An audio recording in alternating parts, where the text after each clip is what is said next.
Along the edges of continents where land meets ocean, the water is never quite where it was before. Even on days when the air is still and the surface looks calm, the sea continues to shift. Harbours rise and fall over the course of hours. Shorelines slowly redraw themselves. The movement is gradual, steady, and reliable, happening regardless of weather or wind. Welcome to the Sleepy Scientist. If you enjoy settling into questions like this and letting careful explanations unfold at a comfortable pace, you're very welcome here. And if you feel like it, you can share where in the world you're listening from tonight. It's always good to know how widely these ideas travel. For most of human history, this motion was something people lived alongside long before they could explain it. Coastal communities learned its timing through experience. Fishing, travel, and trade depended on knowing when the water would return and when it would withdraw. The pattern could be trusted, even if its cause remained unclear. During those same cycles, another regular motion plays out overhead. Night after night the moon traces its familiar path across the sky. Distant, quiet, unchanged, and yet repeatedly linked to the behaviour of the sea below. That link is often described in simple terms, but the reality is more subtle.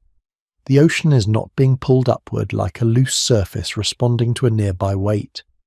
The effect involves differences, balance, and motion spread across the entire planet.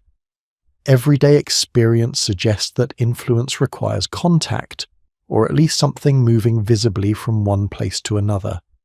Tides point to something different. An interaction that acts across distance, shaping large-scale motion without anything obvious passing between the moon and the sea. This understanding did not arrive suddenly. It emerged as ideas about motion and gravity became precise enough to describe how large bodies move together through space. As measurements improved, the same relationships kept appearing. Predictions matched observation. The pattern held. What follows is a careful walk through that explanation, not to dress the tides up as something mysterious, but to show how their steady rhythm fits naturally within the way the Earth and Moon move together. The sea rises, the sea falls, and the reason it does so turns out to be quieter, broader, and more precise than it first appears. The sea has never been very good at staying in one place. Along coastlines across the world, the boundary between land and water is in constant motion. Over the course of a day, beaches widen and narrow, harbours deepen and then slowly empty again. Rocks that sit dry in the morning find themselves submerged by afternoon, only to reappear later on. The change is not sudden or dramatic. It unfolds gradually, quietly, and with remarkable persistence. This movement is so familiar that it often fades into the background. Anyone who has spent time near the coast has seen it countless times. Boats are tied higher or lower on their moorings. Piers stand closer to the water and then farther away. The shoreline redraws itself without fuss. Because it happens slowly and because it always comes back, it rarely demands much attention. Yet this daily rise and fall of the sea is one of the most widespread natural rhythms on Earth. It occurs on rocky coasts and sandy shores, along cliffs, estuaries, and broad continental shelves.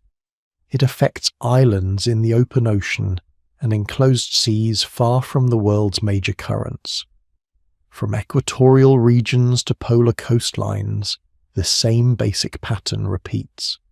The details vary, but the underlying rhythm is global. What makes tides especially interesting is how independent they are from the conditions we usually associate with ocean motion. Waves depend on wind. Storm surges depend on weather systems and air pressure. Tides do not. They continue whether the air is calm or turbulent, whether the sky is clear or overcast. On days when the ocean surface looks almost perfectly still, the water level is still changing. There may be no white caps, no rolling swell, no sign of motion at all, and yet, over the span of hours, the sea rises and falls as reliably as ever.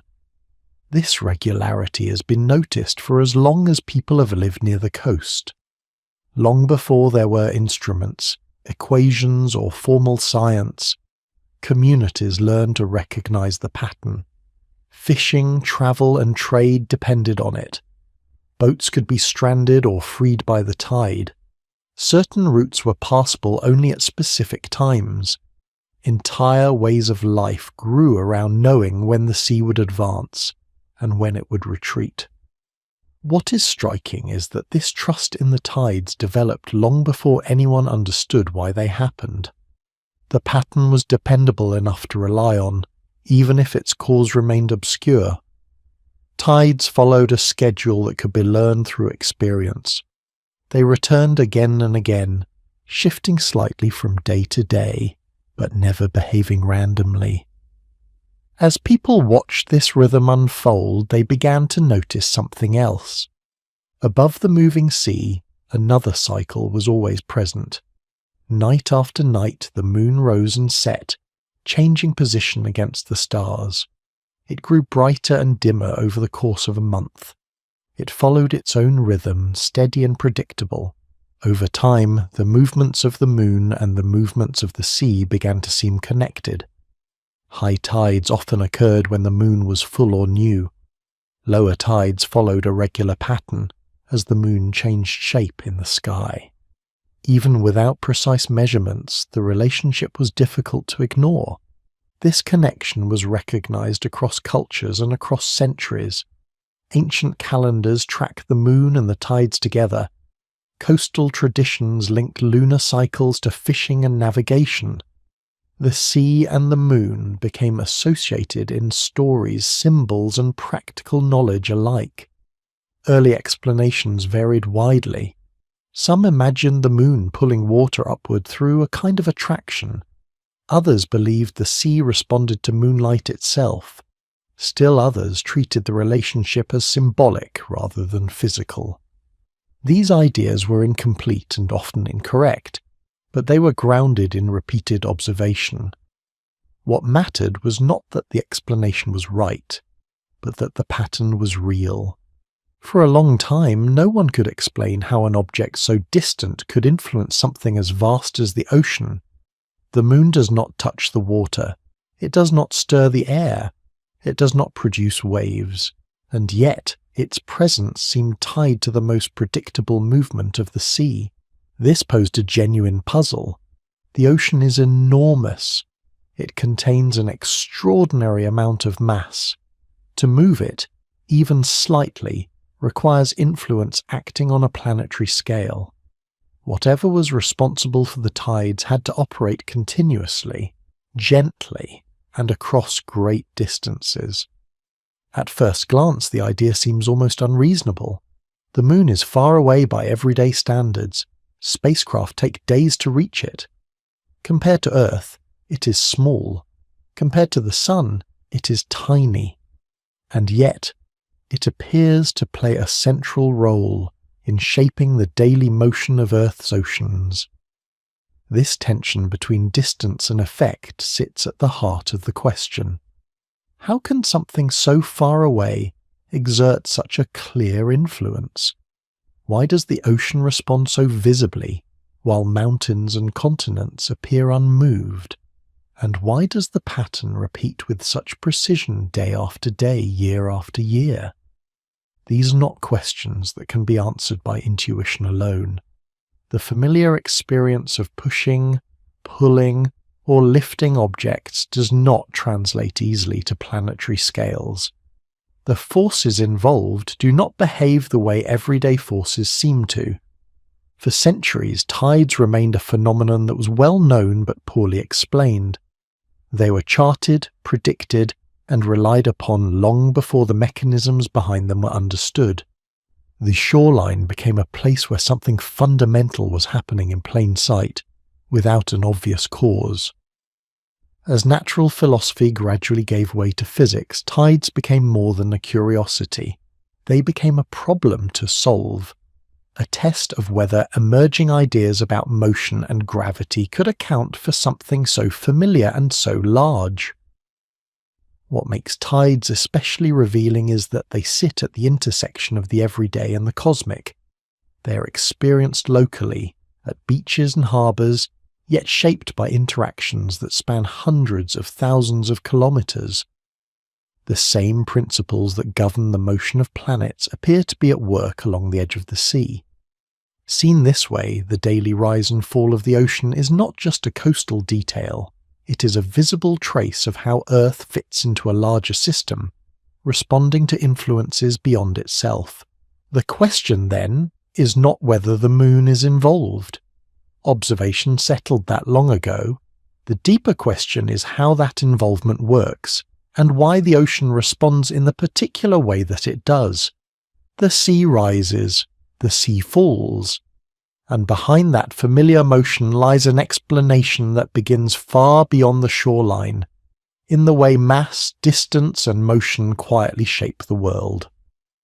Before the moon ever enters the picture, there is a more basic question to settle. Why do things fall at all? Everyday experience makes gravity feel obvious. Let go of an object and it drops. Step off a curb and the ground meets your foot without delay. Weight presses downward constantly, whether it is noticed or not. These effects are so reliable that they fade into the background, becoming part of what it means to stand on Earth. Because of that familiarity, gravity is often thought of as something local, a feature of the ground. Objects fall because the planet is beneath them. Weight exists because Earth pulls downward. For most of human history, this view felt complete enough to need no deeper explanation. Early ideas reflected that intuition. Heavy objects were thought to fall faster because they were heavier. Motion was explained in terms of natural places, with Earth acting as the final destination for anything released above it. These descriptions captured what happened, even if they did not explain why it happened. What makes gravity unusual is not that it pulls objects downward, but that it does so without contact. When one object pushes another, there's a visible interaction. When heat moves, it travels through material. When sound carries, it vibrates air. Gravity involves none of these. There is no visible medium, no detectable transfer, no sensation of something passing between objects. And yet the effect is precise. Objects do not drift sideways. They do not hesitate. They accelerate downward in a predictable way. The consistency of that behavior is what makes gravity so useful and so easy to overlook. As observations accumulated, it became clear that gravity could not be limited to Earth's surface. The moon did not wander freely through space. It followed a regular path, returning to the same positions with dependable timing. The planets traced slow, repeating patterns across the sky. Eclipses arrived when predicted. Seasons kept time. Something was governing motion far beyond the ground beneath our feet. This realization forced a broader view. Gravity could not be a property of place.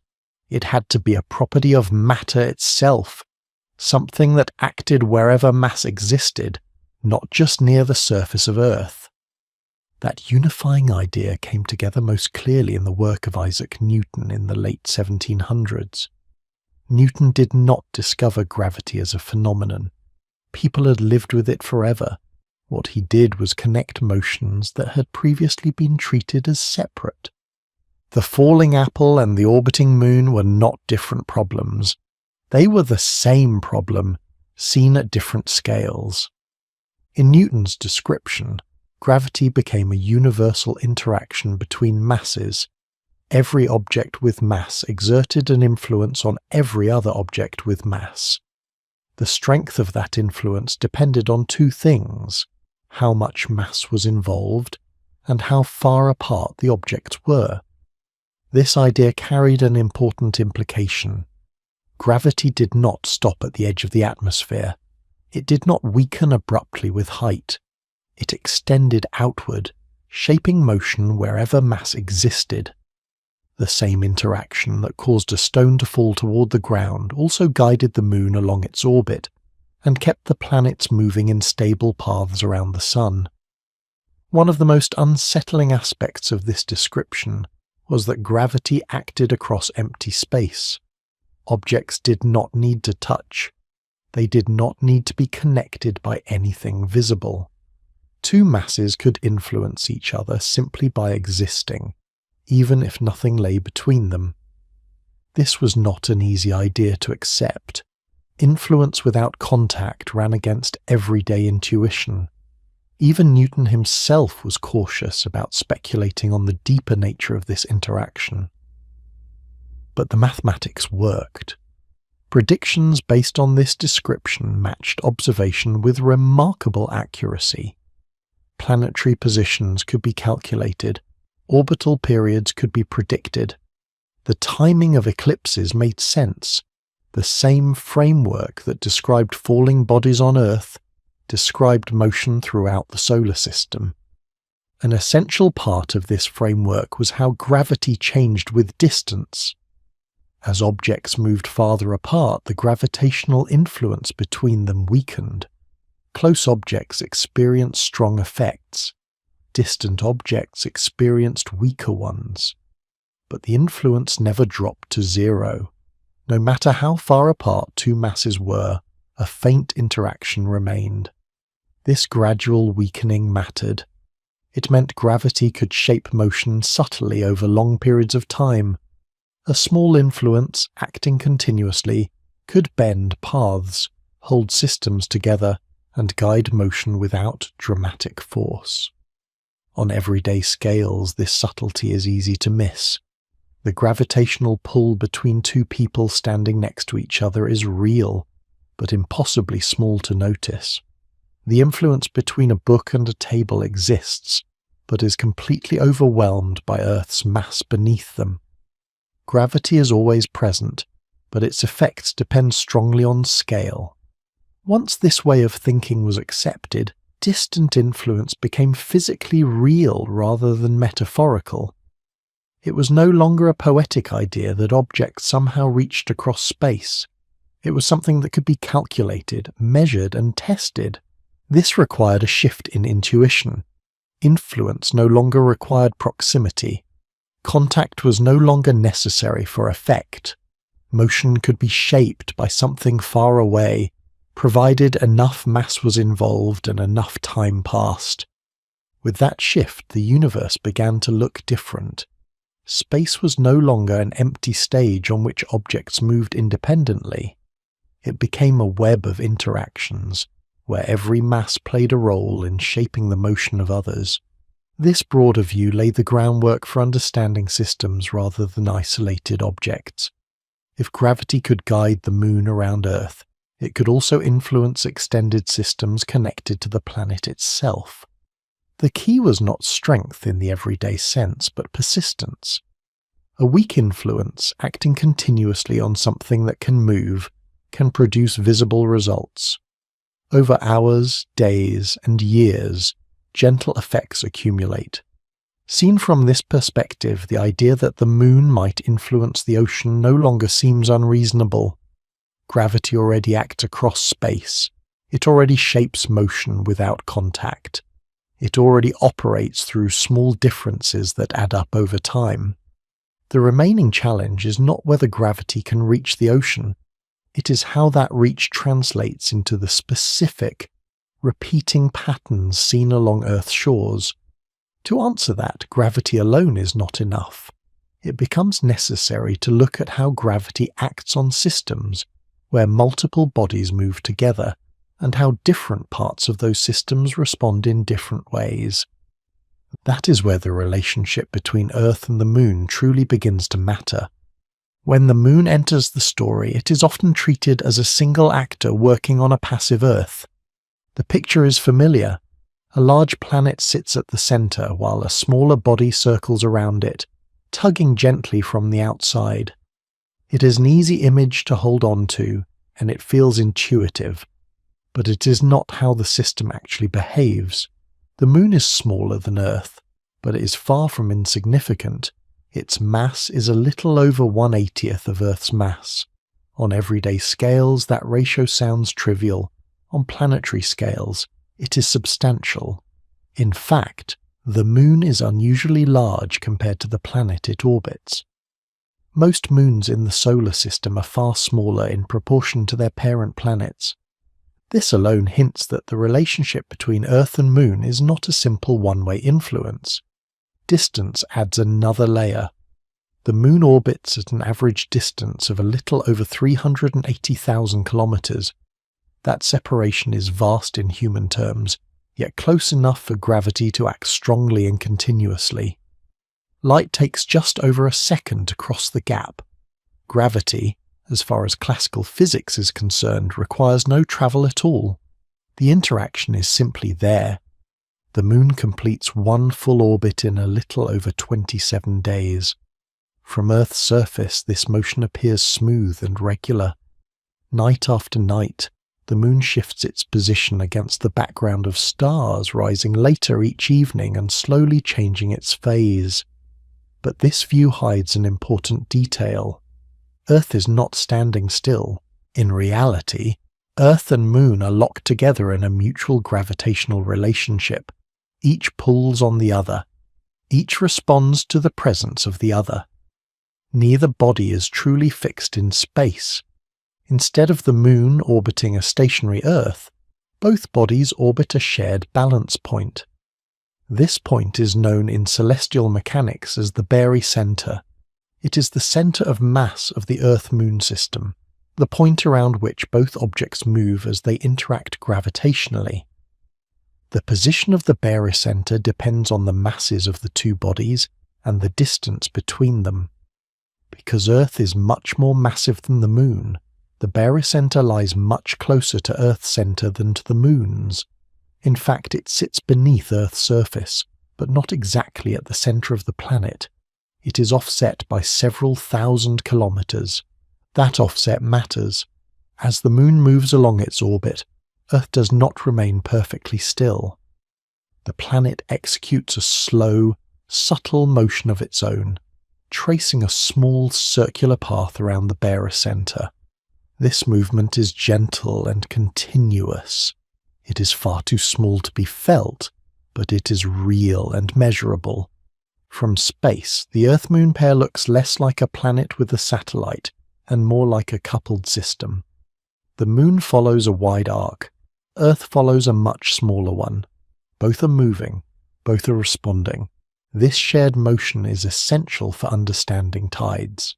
If Earth were truly fixed in place, with only the Moon moving around it, the pattern of forces acting on the ocean would be different. Tides do not arise simply because the Moon pulls on water.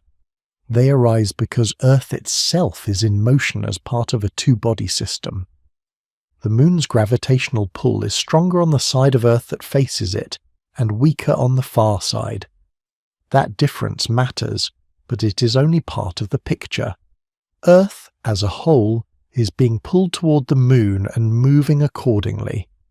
The planet's motion around the barycenter sets the reference frame in which tidal effects appear. The oceans respond to this combined behavior. Water, unlike solid rock, is free to redistribute itself. It responds not just to how strong gravity is at a particular location, but to how that strength varies across the planet and how Earth itself is moving at the same time. This is why tides cannot be explained by imagining the Moon acting alone. The familiar image of the Moon pulling a bulge of water toward itself captures only one aspect of the system.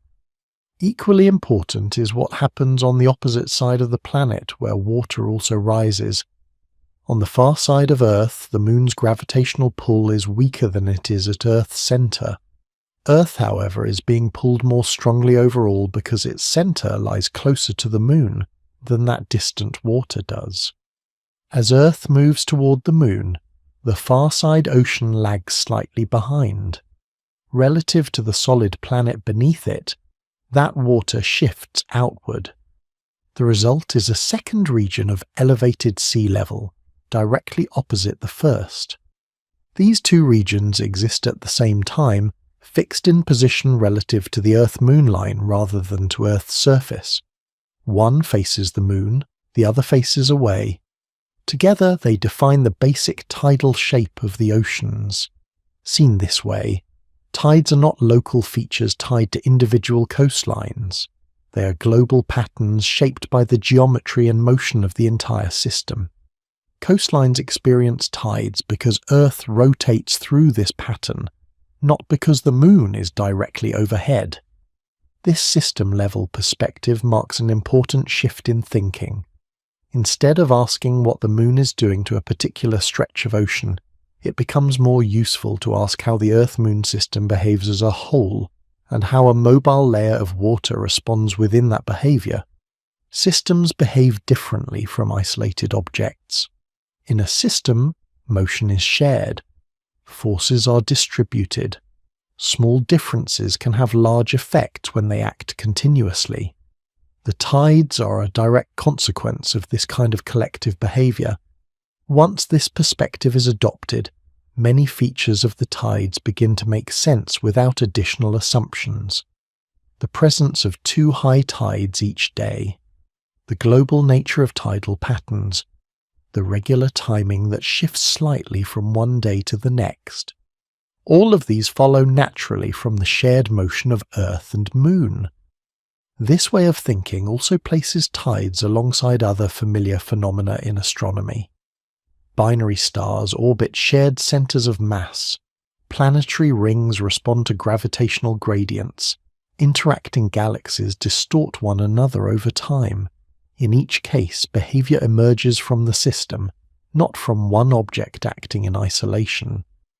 The Earth-Moon pair is no different. It is a gravitational partnership rather than a one-sided relationship. The Moon influences Earth. Earth influences the Moon, and the oceans, spread thinly across the planet's surface, respond to the combined motion of both. Understanding tides, then, requires letting go of the idea that influence flows in only one direction. It requires recognizing that Earth is not merely a stage on which the Moon acts, but an active participant in a shared motion. With that shift, the focus moves away from individual objects and toward the structure of the system itself. The tides are not the result of the Moon acting on Earth from afar. They are the visible expression of how two massive bodies move together, bound by gravity, shaping the behavior of everything connected to them. From here, the question is no longer whether the Moon affects the ocean. It is how the geometry and motion of this system translate into the familiar rise and fall observed along the world's shores. When tides are discussed, the focus naturally settles on the ocean. Water advances and retreats, shorelines shift, harbours rise and fall. The movement is visible, measurable, and familiar. What is far less obvious is that the same influences acting on the sea are also acting on the solid Earth beneath it. The difference is not that gravity affects water, but ignores rock. The difference lies in how those materials respond. At a planetary scale, Earth is made of two very different kinds of matter arranged in very different ways. Most of the planet's mass is locked into solid rock, forming the crust, mantle, and core. Spread thinly across that solid surface is a comparatively small layer of liquid water, free to move, flow, and redistribute itself. This contrast is central to understanding why tides appear where they do. Solid rock resists deformation. It can bend, compress, and stretch, but doing so requires significant force. Even under immense pressure, rock changes shape slowly and by small amounts. On human timescales, continents appear stable and unmoving, even though they are constantly under stress. Liquids behave very differently. Water molecules are not locked into rigid positions. They slide past one another with ease, allowing water to flow in response to even gentle influences. A small difference in pressure is enough to set large volumes of water in motion. At the scale of an ocean basin, this mobility becomes decisive. The oceans cover more than 2/3 of Earth's surface and reach depths of several kilometers. They contain an enormous amount of mass, but that mass is distributed in a way that allows it to move freely across the planet. When conditions favor redistribution, water responds. This is why tides are visible. Under the influence of the Moon and the shared motion of the Earth-Moon system, small differences in gravitational pull arise across the planet. These differences are subtle. They do not yank the ocean upward or drag it sideways in obvious ways. Instead, they create gentle gradients, regions where water is very slightly more favored, and regions where it is very slightly less so. For solid rock, those differences are not enough to produce noticeable motion on short timescales. The forces involved are simply too weak to overcome the rigidity of Earth's crust in any dramatic way. But water does not need to crack, fracture, or resist compression to move. It only needs to flow. As a result, the oceans respond by slowly redistributing their mass. Water accumulates where conditions allow it to spread outward and drains away from regions where it is less supported. Over hours, this produces the familiar rise and fall observed along coastlines. It is important to recognize that the solid Earth is not completely unaffected by these same forces. Earth tides exist in rock as well as in water. Under the same gravitational influences that move the ocean, the planet's crust flexes slightly. In some regions, the ground rises and falls by several centimeters over the course of a day. These solid Earth tides are real and measurable. Sensitive instruments can detect them with precision. Modern geophysics routinely accounts for them when making exact measurements of Earth's shape and motion. They are rarely noticed because they happen slowly and involve distances too small to register in everyday experience. Buildings, trees, and people move with the ground beneath them, making the motion effectively invisible. There is no clear reference point to reveal the change. Water, by contrast, moves relative to the land. When the ocean level rises by a meter or more against a stationary shoreline, the difference becomes immediately apparent. Beaches disappear. Docks float higher. The boundary between land and sea shifts in a way that can be seen and felt. This contrast can give the misleading impression that gravity somehow targets water. In reality, gravity acts on all mass equally. What differs is the ability of that mass to respond. Fluid mobility is the key factor. In a liquid, forces do not need to overcome rigid structure. They only need to create slight differences in pressure or potential. Once those differences exist, water flows until balance is restored. This process is continuous, smooth, and self-correcting. At planetary scale, even very weak forces can matter if they act persistently. A slight preference in one direction, maintained hour after hour, is enough to reshape the surface of the ocean. The key is not strength, but duration. This helps explain why tides unfold slowly. If the forces involved were strong, the ocean would surge violently. Instead, the movement is gradual. The sea is not being pushed abruptly. It is adjusting. The shape of the ocean basins and the presence of continents complicate this adjustment, but they do not change the underlying principle. Water responds because it can. Rock does not, because it cannot respond in the same way. Scale also matters. The oceans form a thin shell compared to Earth's radius, but that shell is continuous. Water can move around the planet without needing to lift or fracture anything. It flows along paths shaped by gravity and guided by the sea floor. Solid land, on the other hand, is constrained by internal strength. Even when forces act on it, the response is distributed through compression and tension rather than flow. The result is stability rather than visible motion. It is also important to avoid assigning intention to this behavior. Water does not rise because it is trying to follow the moon. It does not retreat because it has completed a task. The motion emerges automatically from physical properties. Given a fluid, a gravitational gradient, and enough time, redistribution follows. This distinction keeps the explanation grounded. Tides are not purposeful movements. They are not reactions in the psychological sense. They are the natural outcome of how liquids behave under sustained influence. In this context, the oceans act as a kind of indicator. They make visible what would otherwise remain subtle. The same gravitational interactions shaping planetary motion also leave their imprint on Earth's surface, but only through a medium flexible enough to reveal them. This is why water becomes the stage on which tides appear, not because water is special in itself, but because it is responsive. It translates gentle, system-wide forces into motion that can be seen, measured, and predicted. Once this is understood, attention shifts again.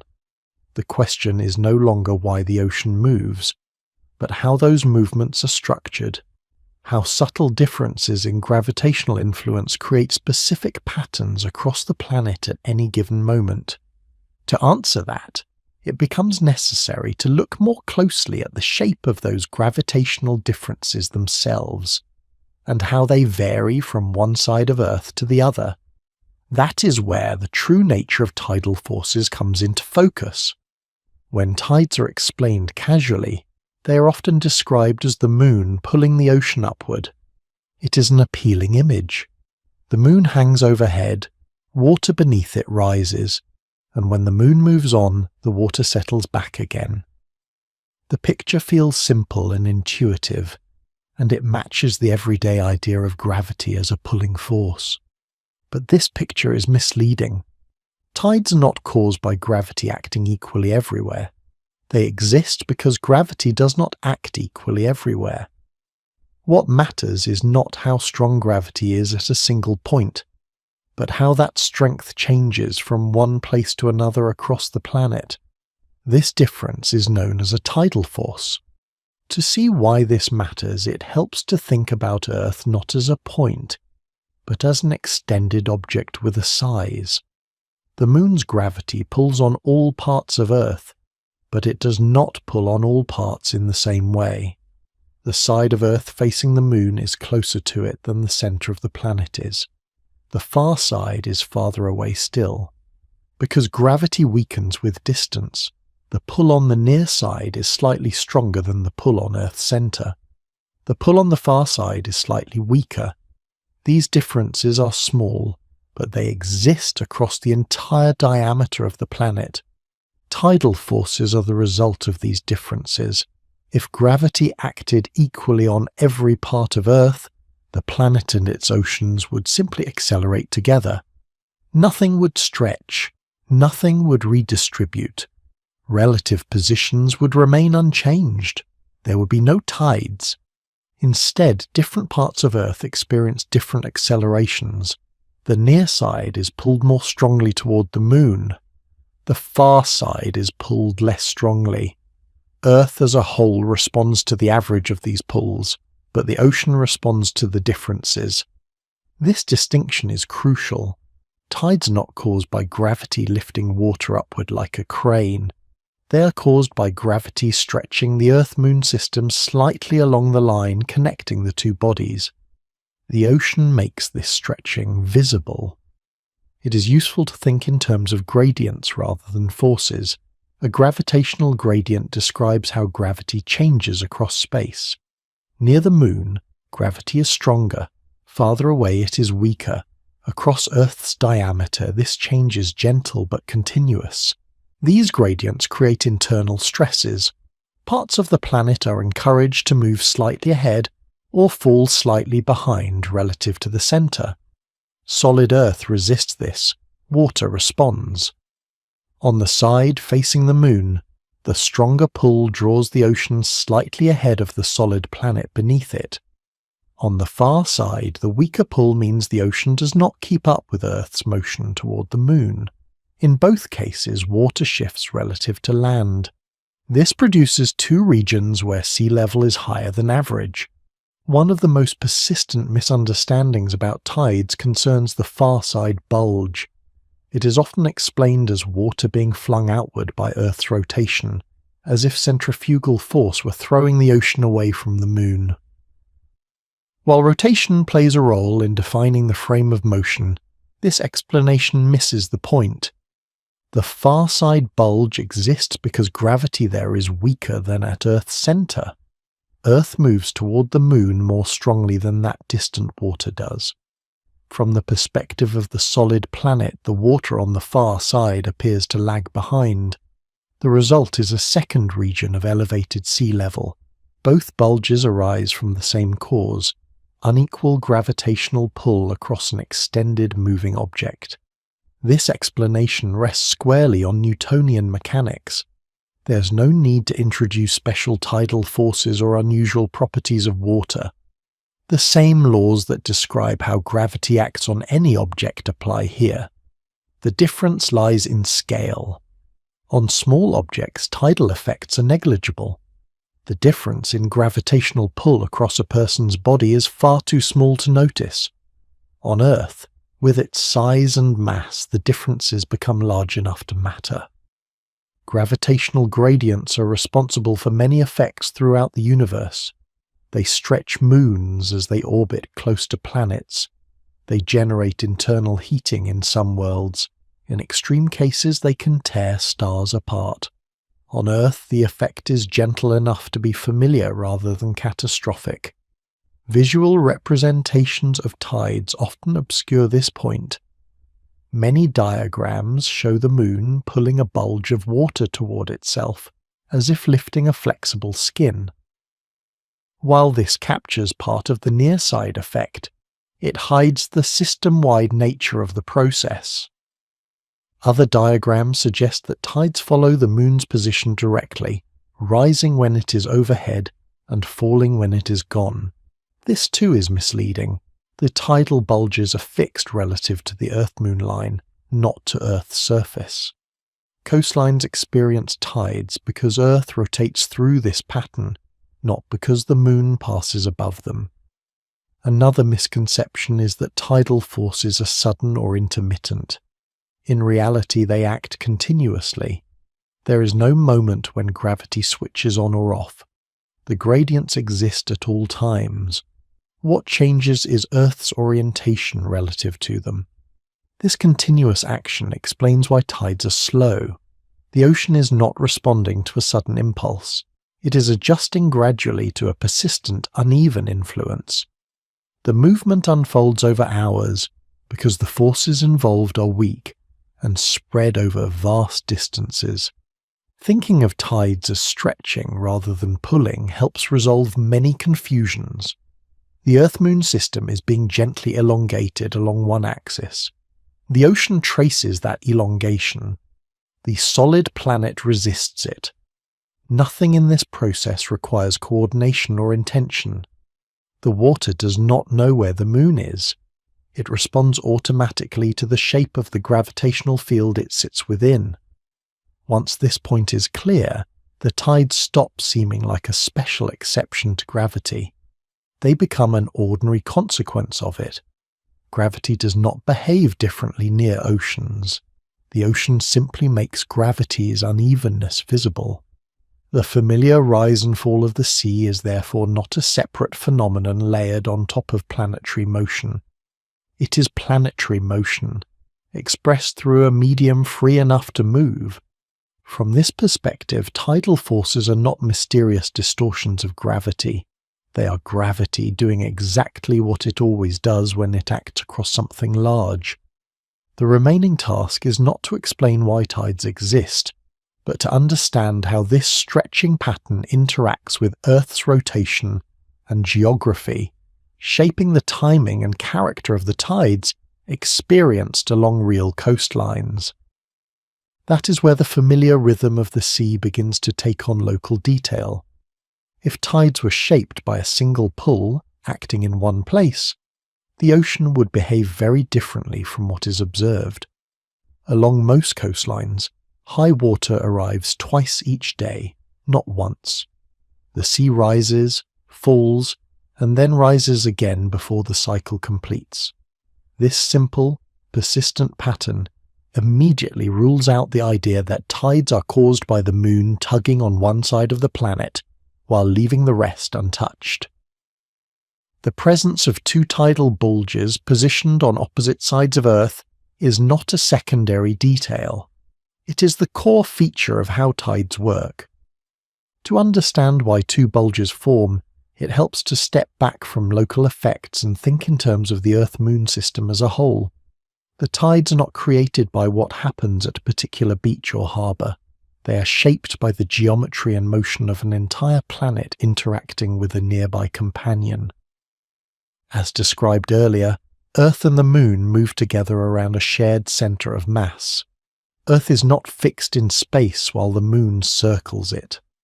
The planet itself traces a small, continuous path as part of that paired motion. This shared movement sets the stage for the tidal pattern. At any given moment, the Moon's gravitational pull is strongest on the side of Earth that faces it. That side is closer, and gravity weakens with distance. The pull there is slightly stronger than it is at Earth's centre, and stronger still than it is on the far side. This difference in pull creates one of the tidal bulges. On the side facing the Moon, water experiences a slightly greater acceleration toward the Moon than the solid Earth beneath it. Over time, this causes ocean water to shift outward relative to the land, forming a broad region where sea level is higher than average. That part of the picture often feels intuitive. The far side is where explanations tend to go astray. On the side of Earth facing away from the Moon, gravity still acts, but it acts more weakly than it does on Earth's centre. Earth, as a whole, is being pulled toward the Moon, according to the pull on its centre of mass. The far side water, being farther away, does not experience quite the same acceleration. The result is a relative effect. Earth moves slightly toward the Moon more strongly than the far side ocean does. From the perspective of the solid planet, the water on the far side appears to lag behind. That lag creates a second region of elevated sea level, directly opposite the first. This second bulge is not water being flung outward, and it is not caused by rotation acting alone. It is produced by the same gravitational gradient that creates the near side bulge, combined with Earth's motion as part of the Earth-Moon system. Both bulges arise from unequal gravitational pull acting across an extended moving object. Together, these two regions define the basic tidal shape of the oceans. Seen from space, the ocean surface is slightly elongated along the line connecting Earth and the Moon. One end of that elongation points toward the Moon. The other points away. It is important to recognize that these bulges are not sharp features. The ocean does not form peaks or mounds. The changes in sea level involved are spread over thousands of kilometers. The surface remains smooth, with slopes so gentle that they are imperceptible without reference points like coastlines. These bulges are also not fixed to Earth's surface. They remain aligned with the Earth-Moon line, not with any particular longitude or latitude. As Earth rotates, continents and coastlines move through this pattern. A location experiences high tide when it passes into one of the bulges, and low tide when it passes between them. This system-wide geometry explains why tides are global rather than local.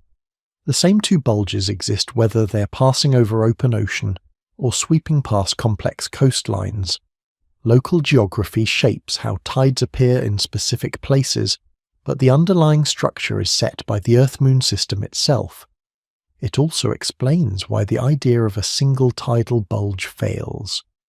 A one-sided pull cannot produce the observed pattern.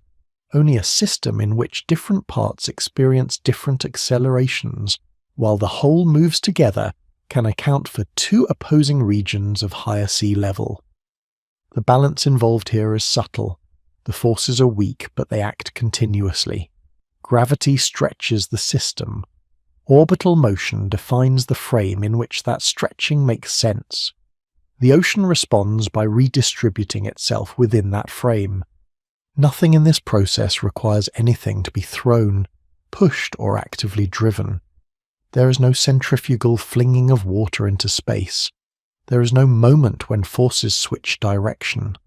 The bulges exist steadily, maintained by the constant geometry of the Earth-Moon interaction.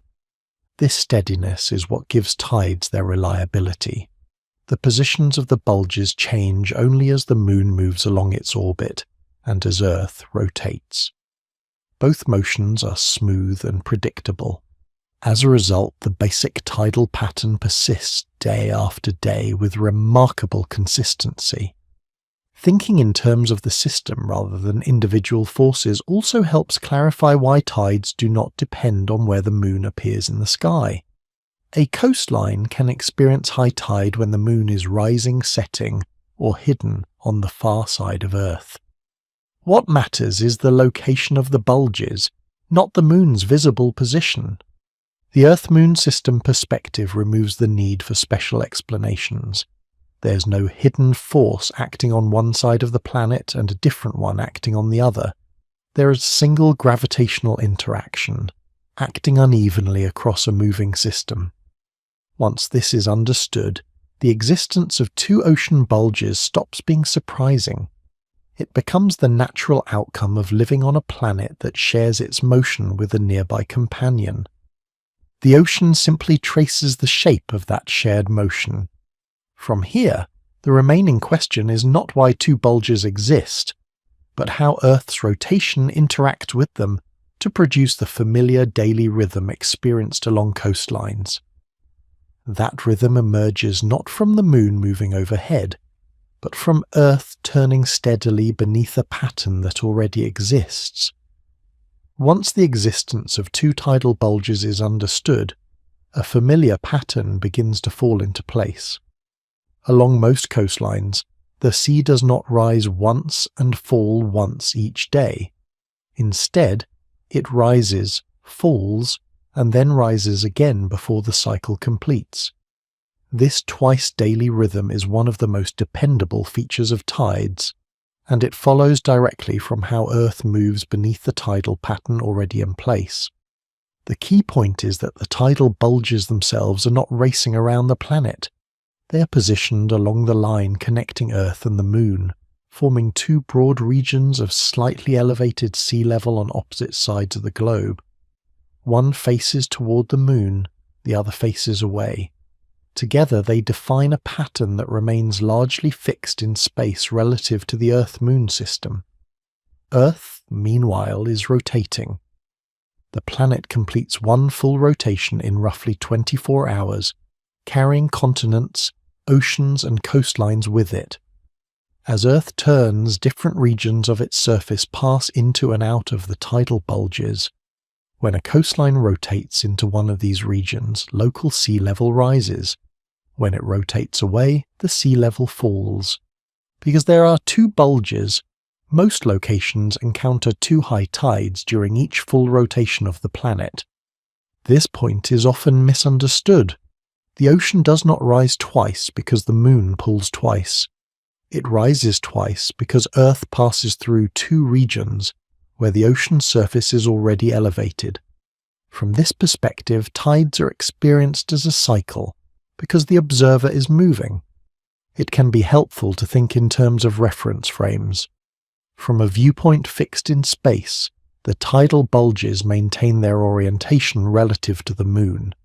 From a viewpoint fixed on Earth's surface, the ground rotates underneath those bulges. The same situation looks very different depending on which frame is used. This distinction clears up a common misconception, that tides follow the moon overhead. It feels intuitive to expect high tide when the moon is directly above a given location, but this is not how the system works. A coastline can experience high tide when the moon is rising, setting, or even on the opposite side of the planet. What matters is the coastline's position relative to the tidal bulges, not the moon's position in the sky.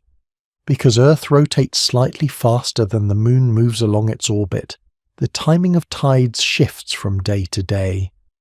High tide arrives about 50 minutes later each day than it did the day before. This gradual drift reflects the moon's steady orbital motion, combined with Earth's rotation beneath the tidal pattern. Despite this daily shift, the rhythm remains predictable. The ocean does not improvise, it follows geometry. The twice-daily rise and fall also explains why tides feel calm rather than abrupt. The ocean is not responding to sudden changes in force. It is adjusting continuously as Earth rotates through a stable pattern. The movement unfolds over hours because the slopes involved are gentle and spread across vast distances.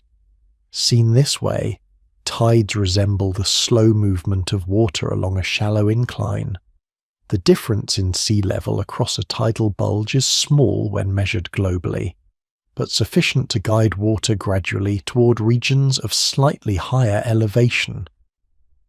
As Earth turns, the direction of that incline relative to any given coastline changes, and water flows accordingly. First it flows in, then it slows, then it reverses. This process repeats as the second bulge comes around, producing a second high tide. Not all coastlines experience this pattern in exactly the same way. Some places see two nearly equal high tides. Others experience one higher and one lower high tide. A few locations see only one noticeable high tide per day. These variations arise from how the tidal pattern interacts with Earth's geography, particularly the shape of ocean basins and coastlines. But beneath these local differences, the global mechanism remains the same. Earth rotates, the tidal bulges remain aligned with the Earth-Moon system, coastlines move through them. Another way to picture this is to imagine standing still in space while Earth turns beneath you. From that viewpoint, the ocean surface would appear slightly elongated along one axis, while the land rotates through that shape. The tides would look less like waves and more like a moving boundary between land and a slowly changing surface. This perspective highlights why tides are so reliable. Earth's rotation rate is stable. The moon's orbit evolves slowly. The geometry changes smoothly rather than abruptly. As a result, the tidal rhythm repeats with only small, predictable variations. It also explains why tidal timing differs from place to place. Two locations separated by longitude will rotate into the tidal bulges at different times, even if they lie at similar latitudes.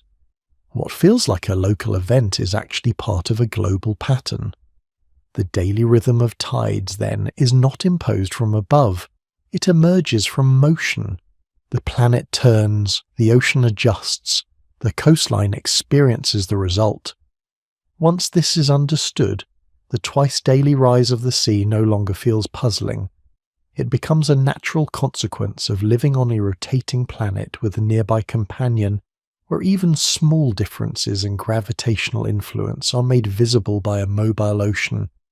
The sea rises, the sea falls, and it does so not because the moon passes overhead, but because Earth, turning steadily beneath the tidal pattern, carries each coastline through the same repeating geometry, day after day. The moon may dominate the daily rhythm of the tides, but it is not the only body shaping the movement of Earth's oceans. Another influence is always present, quieter and more distant, working alongside the moon rather than competing with it. The sun, despite being far away, also contributes to the rise and fall of the sea. At first, this can seem surprising. The sun is overwhelmingly massive. It contains almost all the mass of the solar system and exerts a gravitational pull strong enough to hold Earth in a steady orbit year after year. Compared to the sun, the moon appears small and almost inconsequential. And yet when it comes to tides, the moon has the stronger effect. The reason lies in how tidal influences actually work. Tides are not determined by how strong gravity is at a single location. They depend on how much gravitational pull changes across the size of Earth itself. What matters is not absolute strength, but variation. Distance plays a decisive role in this variation. Although the sun's gravity at Earth is immense, it acts almost uniformly across the planet. Earth is small compared to the distance separating it from the sun, which means the difference in the sun's gravitational pull between the near side and the far side of Earth is relatively modest. The moon, while far less massive, is much closer. Because of that proximity, the difference in its gravitational pull across Earth is more pronounced. The near side and far side experience noticeably different accelerations due to the moon, creating a stronger tidal effect. This is why the moon dominates the tides, even though the sun is far more massive. That dominance does not mean the sun is irrelevant. Its tidal influence is weaker, but still significant. The sun raises its own tidal bulges on Earth, aligned along the Earth-Sun line, in much the same way the moon does along the Earth-Moon line. The ocean does not respond to these influences one at a time.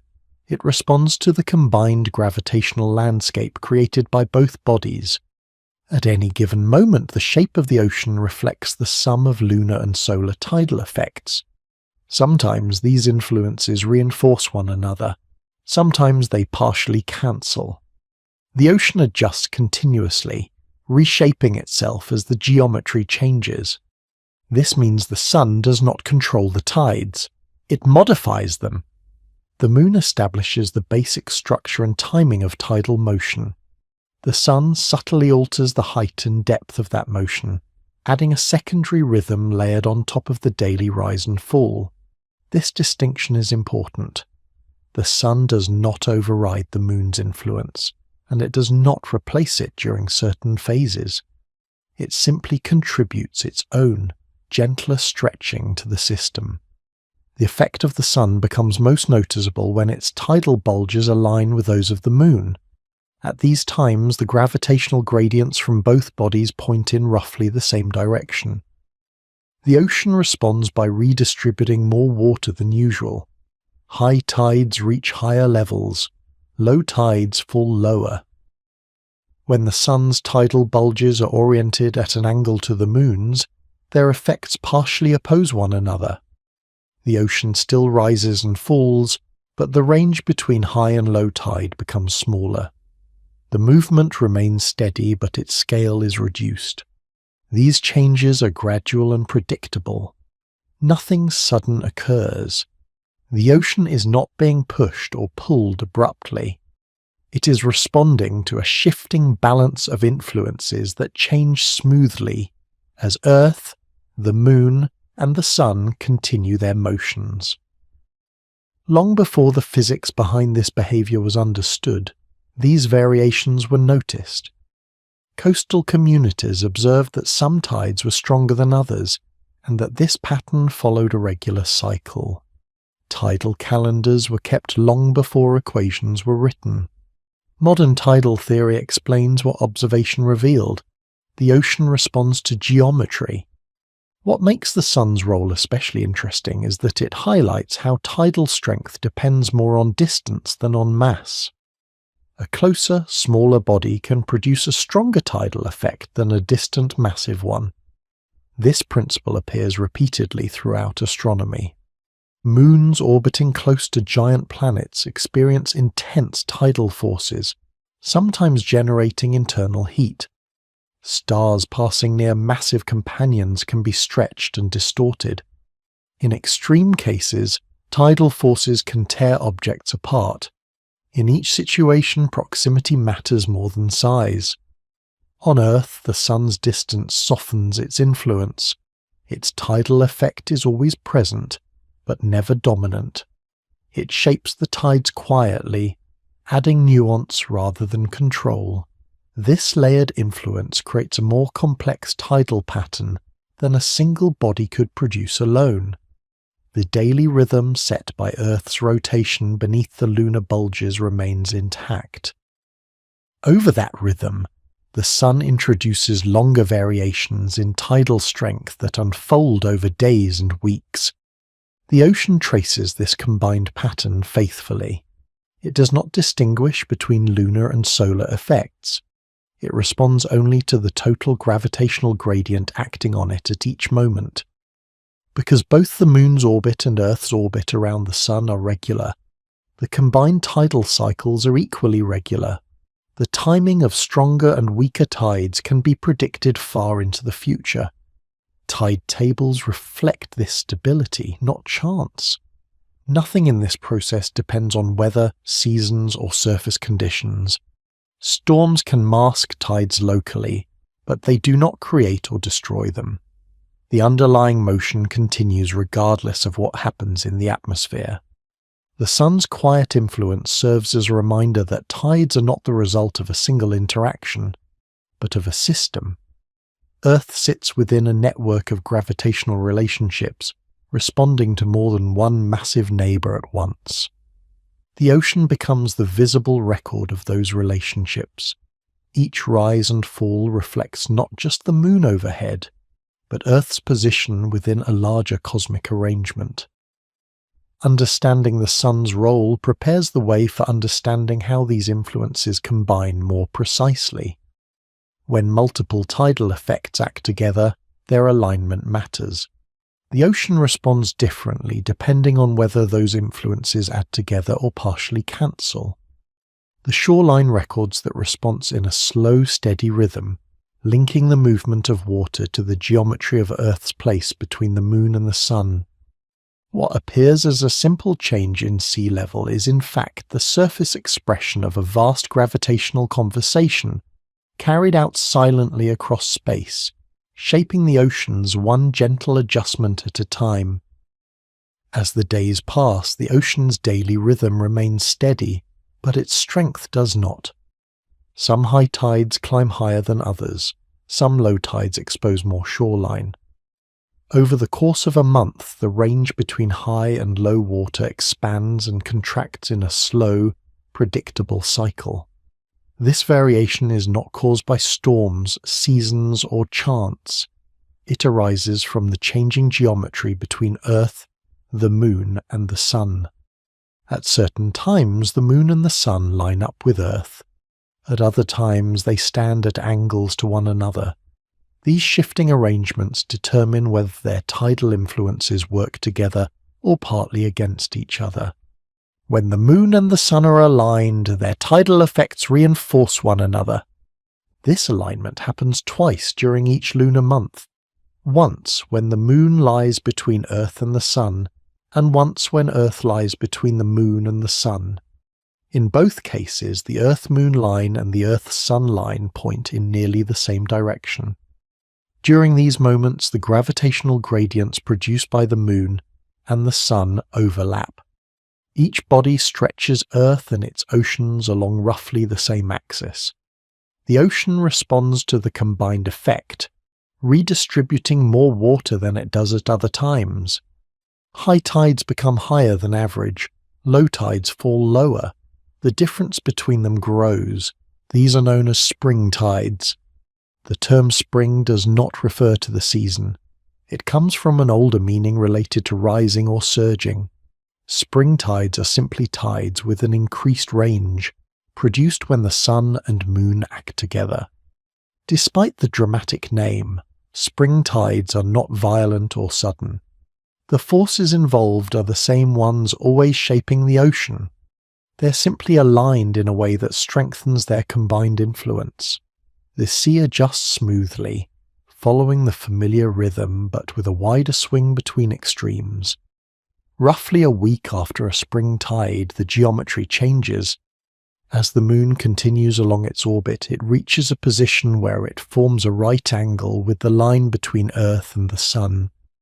In this arrangement, the moon's tidal bulges are oriented differently from the sun's. Both bodies are still exerting tidal influence. Nothing has stopped or weakened. But because the directions of their gravitational gradients differ, their effects no longer add together as strongly. Instead, they partially cancel. During these periods, the ocean still rises and falls each day, but the range of that motion is reduced. High tides are lower than average. Low tides are higher. The difference between them becomes smaller. These are known as neap tides. Neap tides are not weak tides in the sense of being absent. The daily rhythm continues uninterrupted. What changes is the scale of that rhythm. The ocean's movement becomes more restrained, as if the system has eased its grip slightly. This alternating pattern between spring tides and neap tides repeats with the regularity of the moon's orbit. Approximately every 2 weeks, the tidal range increases and then decreases again. Over the course of a month, the ocean experiences a steady pulse between stronger and weaker tides. This behavior reflects a general physical principle known as superposition. Superposition describes how multiple influences acting on the same system combine. When those influences point in the same direction, their effects add together. When they point in different directions, their effects partially cancel. The system responds to the total result, not to each influence in isolation. This principle appears throughout physics. Waves on water combine this way. Vibrations in materials behave similarly. Sound waves can reinforce or cancel each other. Tidal forces follow the same rule. The ocean does not distinguish between lunar and solar influences. It responds only to the combined gravitational gradient acting across Earth at any given moment. When that gradient is strong, water redistributes more. When it is weaker, redistribution is reduced. Nothing new is introduced at spring or neap tides. No additional force appears. The same gravitational influences are always present. What changes is their alignment. Because the moon's orbit and Earth's orbit around the sun are both regular, these alignments occur on a predictable schedule. The timing of spring and neap tides can be calculated years in advance. Tide tables rely on this reliability, not approximation. The connection between tides and the phases of the moon has been noticed for thousands of years. Long before the underlying physics was understood, observers recognized that the strongest tides tended to occur around the full and new moons, while weaker tides followed about a week later. Over time, this association became wrapped in symbolism and folklore. The moon was credited with mysterious control over water, weather, and even human behavior. While these ideas often went far beyond the evidence, they were rooted in a genuine pattern. Modern tidal theory removes the mythology without removing the connection. The phases of the moon do not cause tides through light or appearance. They serve as markers of the moon's position relative to Earth and the sun. A full moon or new moon signals alignment. A quarter moon signals a right angle. The tides follow geometry, not symbolism. This distinction matters. The moon does not pull harder when it looks brighter. Its mass does not change. The strength of its gravity remains constant. What changes is how its influence combines with the sun's. This also explains why tides do not depend on whether the moon is visible. Daytime tides follow the same cycles as nighttime tides. Cloud cover makes no difference. The ocean responds to gravitational relationships, not to light. The monthly cycle of tidal strength adds another layer to the daily rise and fall already described. Each day, Earth rotates beneath the tidal bulges, producing 2 high tides and 2 low tides in most locations. Over longer periods, the height of those tides grows and shrinks as solar and lunar influences align and misalign. The result is a rhythm nested within a rhythm. Daily motion shapes when tides occur. Monthly geometry shapes how strong they are. This layered structure is one reason tides can feel both familiar and complex. The basic pattern repeats reliably, yet the details vary in a way that invites attention. Coastal observers can often sense when spring tides are approaching, even without checking a table, simply by noticing how far the water reaches. It is also why tides remain one of the most precisely predictable natural phenomena. The motions involved are slow, smooth, and governed by well-understood celestial mechanics. There is no chaos in the system, only gradual change. Importantly, spring and neap tides are not extremes imposed on an otherwise calm ocean. They are part of the same continuous process. The ocean is always adjusting to the combined gravitational environment it occupies. The distinction between stronger and weaker tides reflects degrees, not categories. Seen this way, the monthly tidal cycle becomes another expression of Earth's place within a larger system. The planet does not respond to the moon alone. It does not respond to the sun alone. It responds to both at once, tracing out a pattern shaped by their changing relationship. The shoreline records that pattern faithfully. Each month, the sea reaches a little farther, then pulls back. The cycle repeats without effort, driven by alignment and distance, rather than forceful intervention. What appears as a simple change in tidal height is, in reality, the surface expression of superposed influences acting across planetary scales. The ocean, free to move and slow to change, makes that invisible geometry visible. Spring tides and neap tides are not special events layered on top of everyday tides. They are the natural breathing of the system itself, expanding and contracting in response to the quiet choreography of Earth, Moon, and Sun. The sea rises, the sea falls, and across weeks as well as hours, it does so in step with the shifting alignments that define Earth's place in the solar system. If tides were shaped only by the positions of the moon and the sun, every coastline on Earth would experience them in much the same way. High tide would arrive everywhere at predictable intervals. The height of the water would rise and fall by similar amounts. The daily rhythm would feel uniform across the globe. But that is not what is observed. Some coastlines experience dramatic tides that rise several meters. Others see only subtle changes, barely noticeable without instruments. In a few places, the difference between high and low water is so small that the tide seems almost absent. The reason lies not in the sky, but in the shape of Earth itself. The tidal forces that stretch the oceans are global, but how those forces express themselves depends strongly on geography. The oceans are not a smooth, uninterrupted shell of water. They're divided by continents, shaped by sea floors, and constrained by coastlines that vary enormously in form. These boundaries matter. As the tidal bulges sweep across the planet, water does not move freely everywhere in the same way. It is guided, redirected, amplified, or damped by the shapes it encounters. The result is a wide variety of tidal experiences emerging from the same underlying forces. One of the most important factors is the shape of the coastline itself. Long, open coastlines facing the ocean allow tidal motion to spread out gradually. Water can move in and out with relatively little resistance. In contrast, narrow bays, inlets, and estuaries funnel water into confined spaces. When the tide rises, the same volume of water is forced into a smaller area, increasing the height of the tide locally. This is why some of the largest tides on Earth occur in places with narrow tapering bays. The geometry concentrates the tidal motion rather than dispersing it. Depth plays a similarly important role. Much of the ocean is deep, but many coastlines are bordered by continental shelves, broad regions of relatively shallow water that extend outward from the land.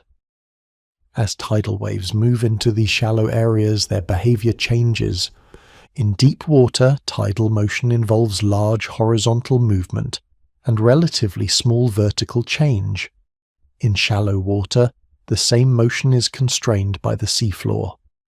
Water cannot move downward as easily, so more of the motion appears as a rise in sea level. This effect can dramatically increase tidal height along coasts with wide continental shelves. By contrast, coastlines that drop quickly into deep water often experience smaller tides. The tidal energy remains spread out, and less of it is converted into vertical motion near the shore. The shape of the ocean basins themselves also matters. Each major ocean basin has its own natural ways of responding to tidal forcing. The size, depth, and boundaries of a basin determine how tidal waves travel within it. These waves do not simply sweep around the planet in a single smooth motion. They reflect off continents, bend around land masses, and interact with one another. In many cases, tidal motion within a basin sets up rotating patterns known as amphidromic systems. Around these points, the tide rotates rather than simply rising and falling in place. Near the center of such a system, tidal range can be very small. Farther away, it can become much larger. This is one reason why neighboring regions can experience very different tides. The underlying forcing is the same, but the local response differs. Resonance adds another layer of complexity. Every basin, bay, and channel has a natural timescale at which water prefers to move back and forth. When the timing of the tidal forcing matches that natural timescale, the motion can build rather than cancel. Each incoming tide adds energy to the system instead of removing it. This resonance effect can greatly amplify tides in certain locations. A classic example occurs in long, narrowing bays, where the time it takes for water to slosh back and forth matches the tidal period. In such places, the tide does not simply arrive and leave, it builds, rising higher with each cycle until friction and resistance balance the input. In other locations, resonance works in the opposite direction. The timing of the basin's natural motion does not align well with the tidal period, and energy is dissipated rather than reinforced. The result is a muted tidal range. These effects are purely physical. No special forces are involved. The same tidal influence acts everywhere, but the response depends on whether the local geography encourages motion or suppresses it. There are also regions where tides are surprisingly small. Enclosed seas, such as the Mediterranean, experience relatively weak tides because their connection to the open ocean is narrow. Tidal waves entering these basins lose energy as they pass through constricted openings. By the time they spread into the basin, much of the motion has already been damped. Similarly, regions near amphidromic points can experience very little change in sea level, even though strong tides occur elsewhere in the same ocean. The tidal energy is present, but it is circulating rather than piling up. These variations can create the illusion that tides are inconsistent or unreliable. In reality, the underlying forces are extremely consistent. What changes is how those forces interact with Earth's uneven surface. The ocean floor, shaped by plate tectonics and erosion, plays an invisible but decisive role. Submerged ridges, slopes, and basins guide tidal motion just as surely as coastlines do. Much of this influence remains hidden beneath the surface, but its effects are recorded daily along the shore. This grounding in real geography explains why tidal predictions must always be local. While the positions of the moon and sun can be calculated precisely, the resulting tide at any specific location depends on how water moves into and out of that place. Tide tables rely on long records of observation combined with detailed models of coastal and oceanic behavior. They are not simply astronomical charts, they are geographical ones. This also explains why tides can feel familiar in one place and surprising in another. Someone accustomed to modest tides may be astonished by regions where the sea rises dramatically. The difference lies not in the sky above, but in the land and water below. Importantly, none of this contradicts the earlier explanations of tidal forces. The stretching of the Earth-Moon system still provides the energy. Earth's rotation still carries coastlines through the tidal pattern. The sun still modifies the overall strength. Geography determines how that energy is expressed. The ocean does not respond as a single, uniform body. It responds as a collection of connected basins, each with its own shape, depth, and boundaries. Tides propagate through this complex environment, adapting to it rather than overriding it. This perspective helps reconcile the global and the local. The same tidal forces operate everywhere, but their outcomes differ because Earth itself is not uniform. Seen this way, tides become a dialogue between celestial mechanics and planetary structure.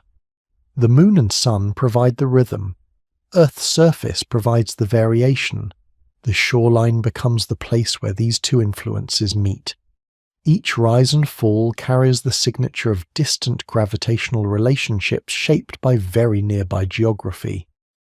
The same tide that barely nudges the water in one place may surge dramatically in another, not because the force is different, but because the environment is. Understanding this removes the sense of inconsistency. Tides are not unpredictable, they are responsive. They respond to the shape of the planet they move across. What looks like a simple change in water level is, in fact, the final step of a long chain of interactions, beginning with the motion of celestial bodies and ending with the contours of the land beneath the sea. The ocean traces that chain every day, revealing not just the pull of the moon and sun, but the shape of Earth itself, written quietly into the rhythm of the tide. In a few places on Earth, the tide does not merely rise and fall, it transforms the landscape. Mudflats stretch for kilometers and then vanish beneath incoming water. Boats that rest on the seabed at low tide float freely hours later. Cliffs and shorelines are exposed and concealed in a slow, deliberate cycle that can change the height of the sea by many meters. These places are often described as having extreme tides. The word extreme can suggest something unusual or unstable, but in this case it is misleading. The tides themselves are not dramatic or chaotic. They follow the same rules as tides everywhere else. What differs is how strongly those rules are expressed. The underlying forces are familiar. The moon stretches the Earth-Moon system. Earth rotates beneath the resulting tidal pattern. The sun modifies the overall strength. None of that changes in places with large tidal ranges. What changes is how the ocean responds locally. Some regions are shaped in ways that allow tidal motion to build rather than dissipate. Water is guided, focused, and amplified by geography that happens to align well with the timing of the tides. Over time, this produces large but entirely predictable changes in sea level. One of the most well-known examples is the Bay of Fundy, located between what is now eastern Canada and the northeastern United States. In the Bay of Fundy, the difference between high tide and low tide can exceed 15 meters in some locations.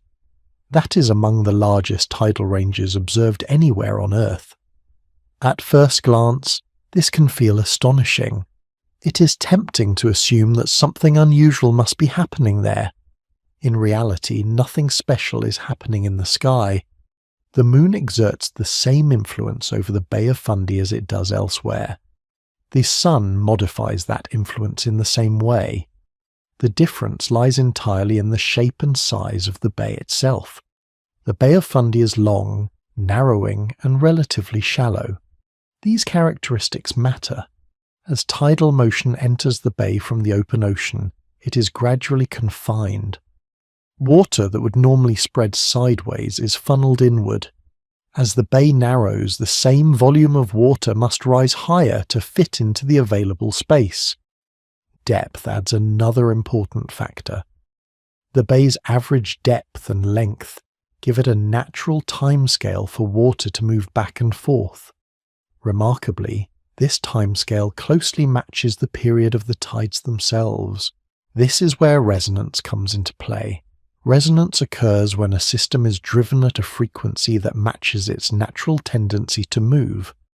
When this happens, each cycle adds energy instead of cancelling it. Motion builds rather than fades. In the Bay of Fundy, the timing of the incoming tidal wave aligns closely with the bay's natural sloshing period. As a result, each tide reinforces the next. The water does not merely flow in and out. It builds to greater heights with each cycle until friction and resistance balance the input. The outcome is a very large tidal range, produced not by stronger forces but by efficient amplification. This amplification is steady and reliable. There is nothing explosive about it. The water rises and falls slowly, just as it does elsewhere.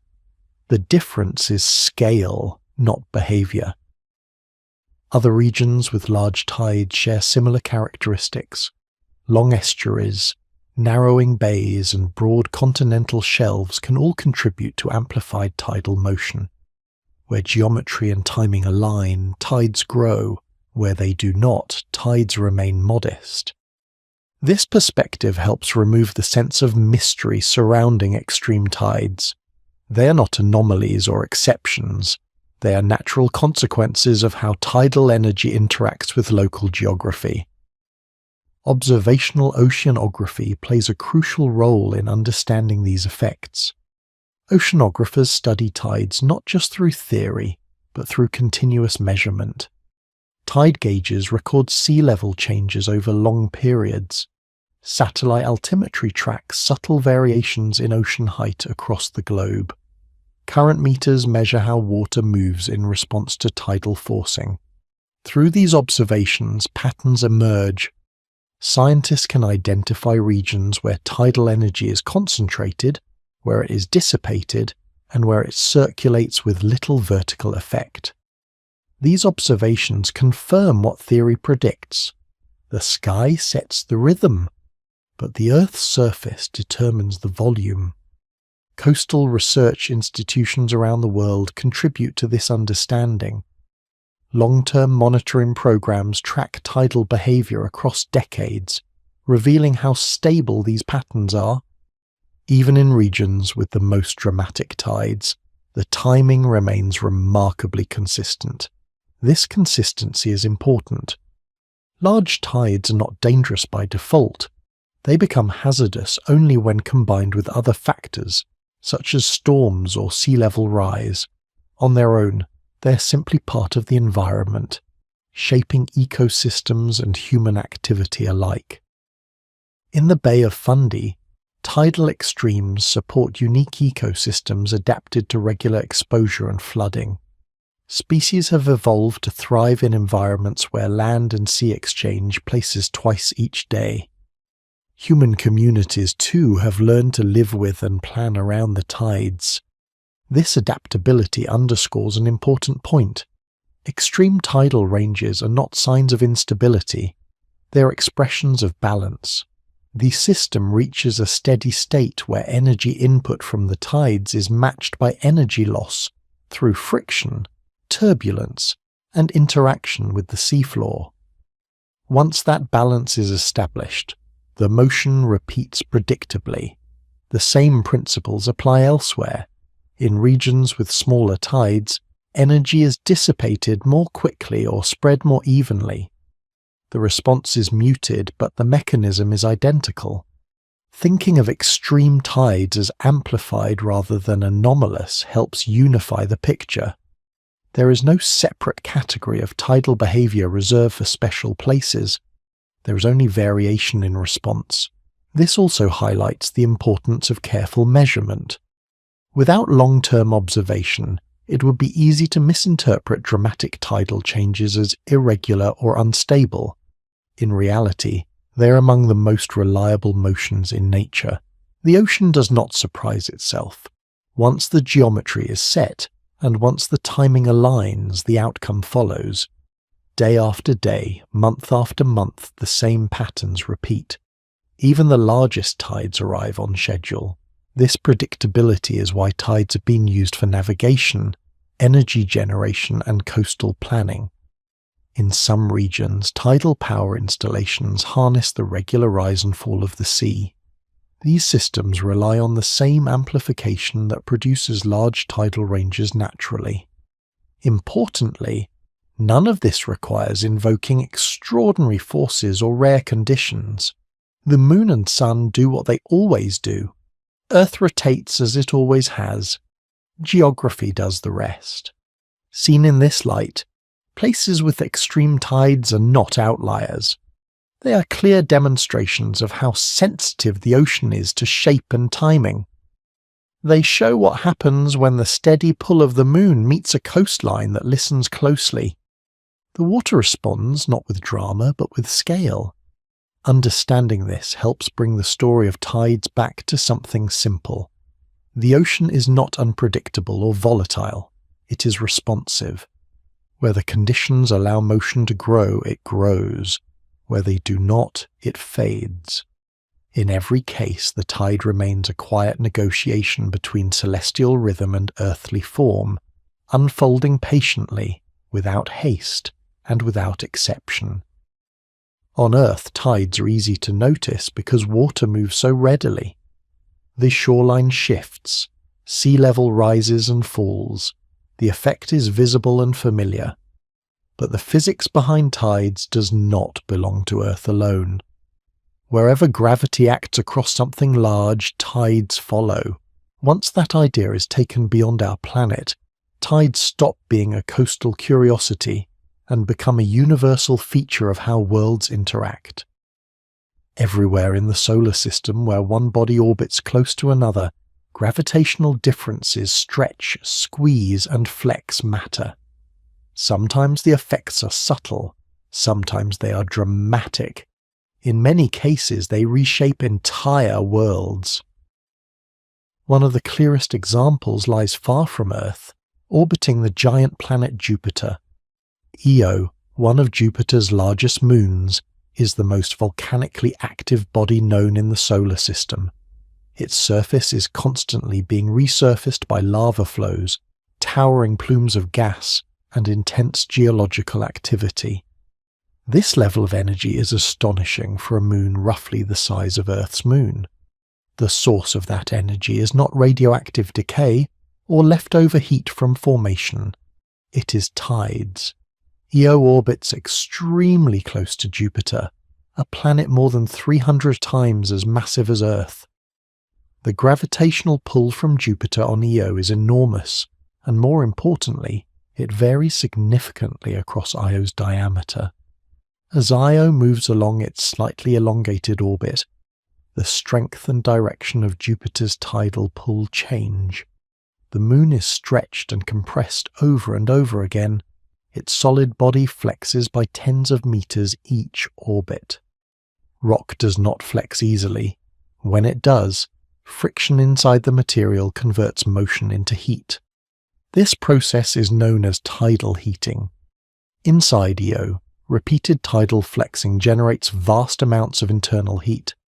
That heat melts rock, drives volcanism, and fuels the extraordinary activity seen on its surface. In this case, tides do not merely raise and lower a surface. They power an entire geological engine. Another moon of Jupiter, Europa, shows a different expression of the same phenomenon. Europa is slightly smaller than Earth's moon, and is covered in a thick shell of ice. Beneath that ice, evidence strongly suggests the presence of a global ocean of liquid water. Here again, tidal forces play a central role. Europa's orbit around Jupiter subjects it to continuous tidal flexing. The ice shell fractures and shifts as the moon is stretched and relaxed. Cracks appear on the surface, some of them extending for hundreds of kilometers.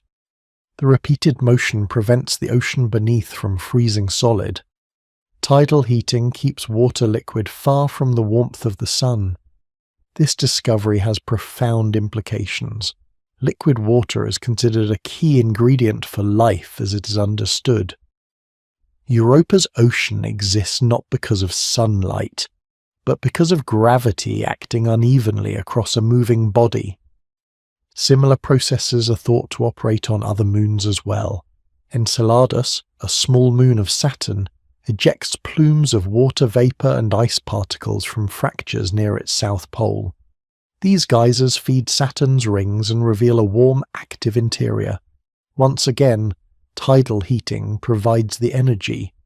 In each of these cases, the underlying mechanism is the same as the one shaping Earth's tides. Gravity varies across an object. That variation causes stretching. Stretching leads to motion. Motion, when resisted, produces heat. The difference lies in scale and material. On Earth, the oceans respond visibly, while solid rock barely flexes. On Io, solid rock flexes so intensely that it melts. On Europa, ice cracks and water stays liquid beneath kilometers of frozen surface. Tides, then, are not limited to liquids. They act on anything that can deform, even slightly. Planetary scientists study these effects using a combination of observation, modeling, and spacecraft data. Missions sent by space agencies have transformed understanding of tidal processes beyond Earth. Flybys, orbital measurements, and long-term monitoring allow scientists to track how moons move, how their shapes change, and how heat flows through their interiors. Subtle changes in orbital motion reveal how energy is being exchanged through tides. These studies show that tides can influence orbital evolution as well. Over long periods, tidal interactions can alter the distances between bodies. Moons can slowly move outward or inward. Orbits can become more circular. Rotation rates can change until bodies become tidally locked, always showing the same face to their parent planet. Earth's moon itself is an example of this process. It rotates once for every orbit, keeping one side permanently facing Earth. This state is the result of tidal interactions over immense spans of time. In other systems, the same physics plays out differently. Some moons are locked, others are not. Some experience extreme heating, others remain cold and rigid. The outcome depends on distance, mass, internal structure, and orbital shape. Beyond moons, tides also affect planets orbiting stars. In tightly packed planetary systems, tidal forces can influence atmospheric circulation, internal heating, and even the long-term stability of orbits. Some exoplanets orbit so close to their stars that tidal forces stretch them into elongated shapes and lock their rotations in place. In extreme cases, tidal forces can tear objects apart entirely. When a star passes too close to a black hole, tidal forces can overwhelm its internal gravity, pulling it apart in a process observed by astronomers across vast distances. These dramatic events operate on the same principle as Earth's gentle tides. The difference is not kind, but degree. Across the universe, gravity does not pull evenly on large objects. Whenever that unevenness exists, tides appear. Seen this way, Earth's tides are not a special case. They are one example of a universal phenomenon made visible by water. What makes Earth distinctive is not that tides exist here, but that they are mild enough to be familiar and strong enough to be noticed. They shape coastlines without destroying them. They influence life without overwhelming it. Elsewhere, tides can dominate a world's fate. This broader perspective brings a certain clarity. The same physical laws that govern the slow rise of the sea also drive volcanic eruptions on distant moons and heat oceans hidden beneath ice. There is no separate set of rules for different worlds. Gravity stretches, matter resists, energy flows. Understanding tides beyond Earth reinforces an important lesson. Small differences, acting continuously, can transform environments. Gentle forces, given time, can do extraordinary things. On Earth, that transformation is written into the daily rhythm of the shoreline. Beyond Earth, it is written into the geology, chemistry, and potential habitability of entire worlds. The tide, in this sense, is not just a coastal event. It is a signature of interaction, a marker of how bodies share motion and influence one another across space. Everywhere gravity acts across distance, tides follow. Sometimes they lift water by a meter, sometimes they melt rock, sometimes they keep oceans warm in the dark, but always they reveal the same quiet truth. No world exists in isolation. Tides do more than move water back and forth along the shoreline. Over long spans of time, they change the planet itself. Each day, as the ocean rises and falls, energy is moved, redirected, and gradually lost. The motion looks gentle, but it is not perfectly efficient. Water flowing across the seafloor creates friction. Currents interact with coastlines. Turbulence forms in shallow seas and narrow channels. All of this converts ordered motion into heat. This process is known as tidal friction. Tidal friction does not stop the tides. It subtly reshapes what happens to the energy that drives them. Instead of being fully returned to the Earth-Moon system, a small fraction of tidal energy is dissipated as heat within the oceans and along the seafloor. On a single day, that loss is negligible. Over millions and billions of years, it becomes profound. To see why, it helps to think about Earth's rotation. The planet spins once every day, carrying continents beneath the tidal bulges created by the Moon. Because of friction, those bulges do not line up perfectly with the Earth-Moon line. They are dragged slightly ahead by Earth's rotation. This small offset matters. The misaligned bulges exert a gravitational pull back on the Moon. That pull transfers energy and angular momentum from Earth's rotation into the Moon's orbit. Earth loses a tiny amount of rotational energy. The Moon gains a tiny amount of orbital energy. The exchange is slow but relentless. As a result, Earth's rotation is gradually slowing. Days are getting longer. This change is far too small to notice within a human lifetime. The length of the day increases by only a few milliseconds per century. But over geological time, the effect accumulates. Evidence for this comes from several sources. Ancient coral fossils preserve daily growth rings that record how many days occurred in a year, hundreds of millions of years ago. These records show that Earth once rotated faster, with shorter days and more days per year. Long ago, a day on Earth lasted only around 22 hours. Earlier still, it was even shorter. At the same time, the Moon is slowly drifting away. As Earth transfers angular momentum to the Moon's orbit expands. The Moon moves outward by a few centimeters each year. This recession has been measured directly using laser ranging experiments that bounce light off reflectors placed on the Moon's surface. Again, the change is tiny on human timescales, but over billions of years it adds up to a dramatic shift. Early in Earth's history, the Moon was much closer than it is today. Tides were stronger, the ocean rose higher and fell lower, energy dissipation was greater. Earth's rotation slowed more rapidly. As the Moon moved farther away, tidal forces weakened.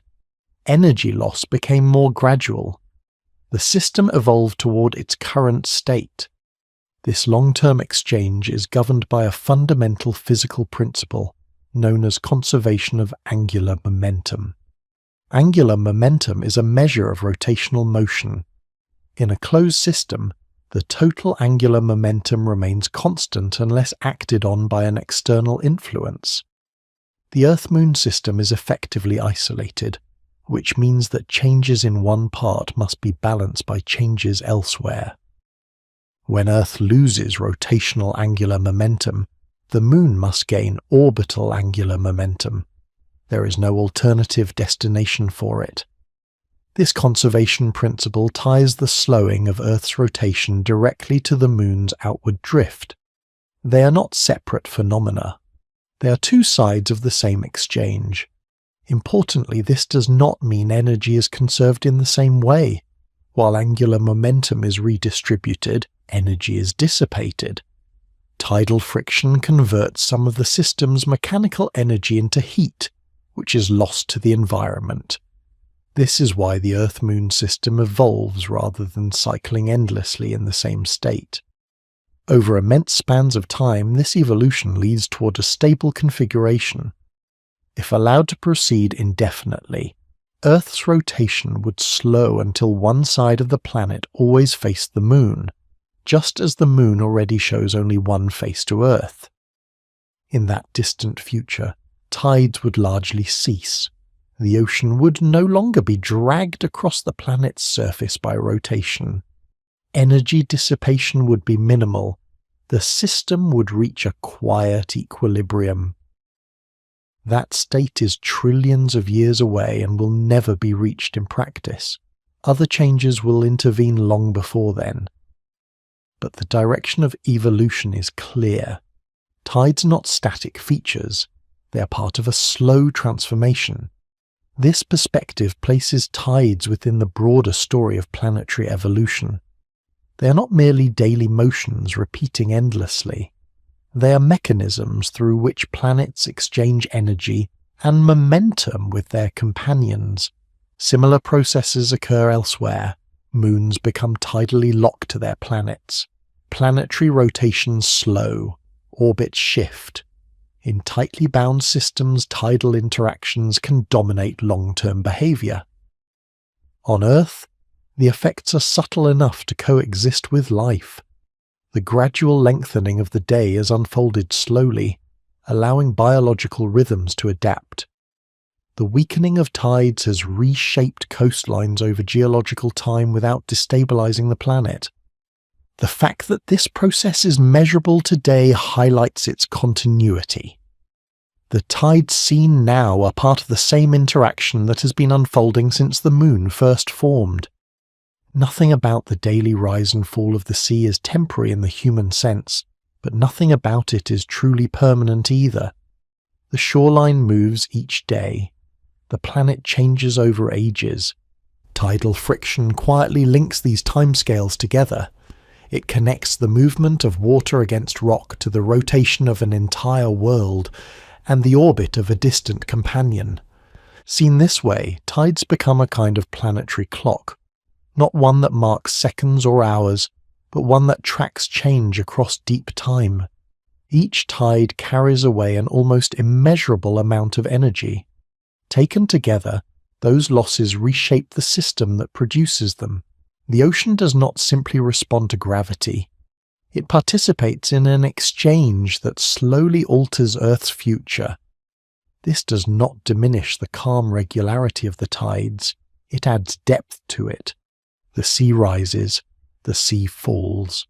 And in doing so, it gently nudges the planet toward a slightly different state than it occupied before.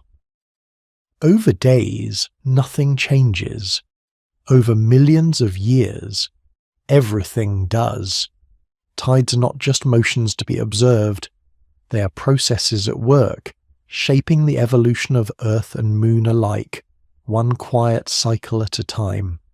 Long before tides were measured, charted, or understood, they were already shaping life on Earth. Along the margins where land meets sea, the daily rise and fall of the ocean creates environments that are neither fully marine nor fully terrestrial. These are places of constant change. Water arrives, retreats, and returns again, exposing organisms to cycles of flooding, drying, heating, cooling, and salinity shifts. Tidal pools are among the most striking examples of this boundary world. At low tide, shallow basins of seawater are left behind on rocky shores. They warm in the sunlight, concentrate salts, and trap nutrients. Hours later, they are refreshed by incoming tides, cooled, diluted, and replenished. The conditions inside them change predictably, but never remain fixed for long. These environments are demanding. Organisms living within them must tolerate fluctuation rather than stability.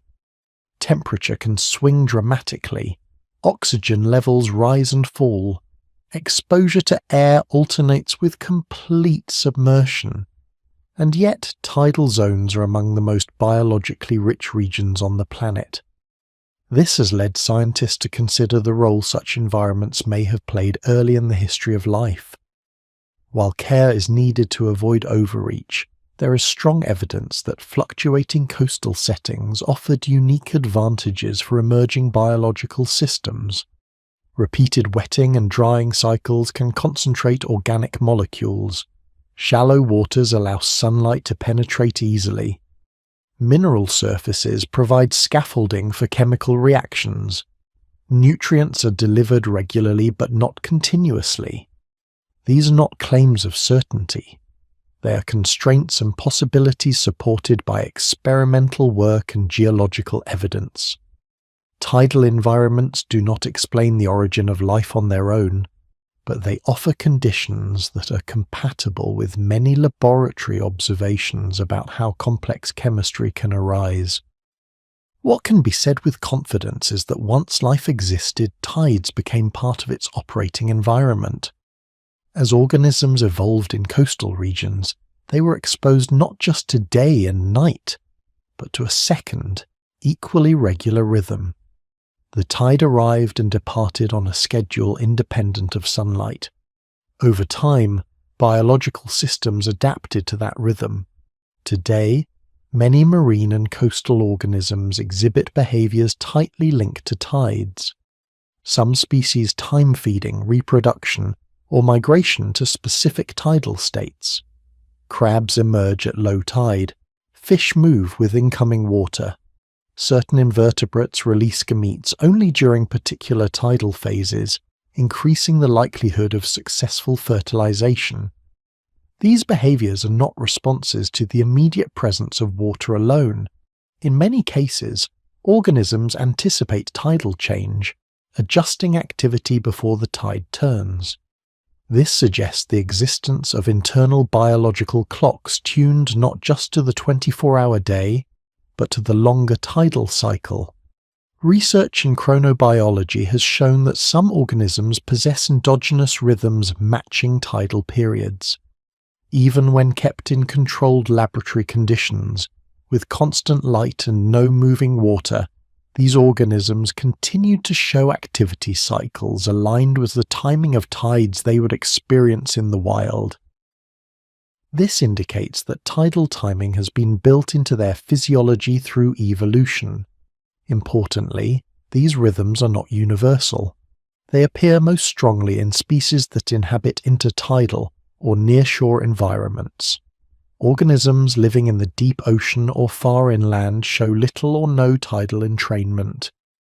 The influence of tides on biology is therefore contextual rather than global. This pattern reinforces a broader point. Physical cycles do not dictate outcomes. They shape selective pressures.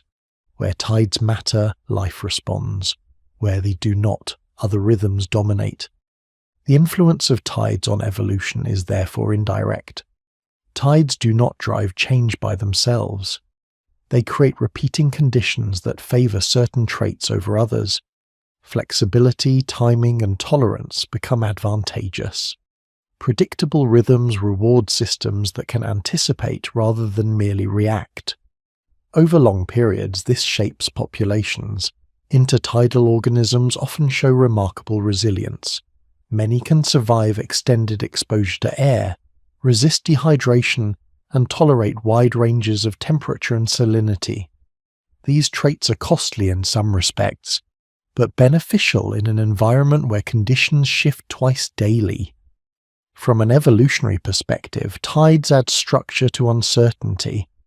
They impose regular stress rather than random disturbance. That regularity allows adaptation. This distinction matters. Random extremes tend to eliminate life. Predictable extremes can be accommodated. The same logic applies at larger scales. Coastal environments influenced by tides are often highly productive. Nutrients are mixed and redistributed. Organic matter is cycled efficiently.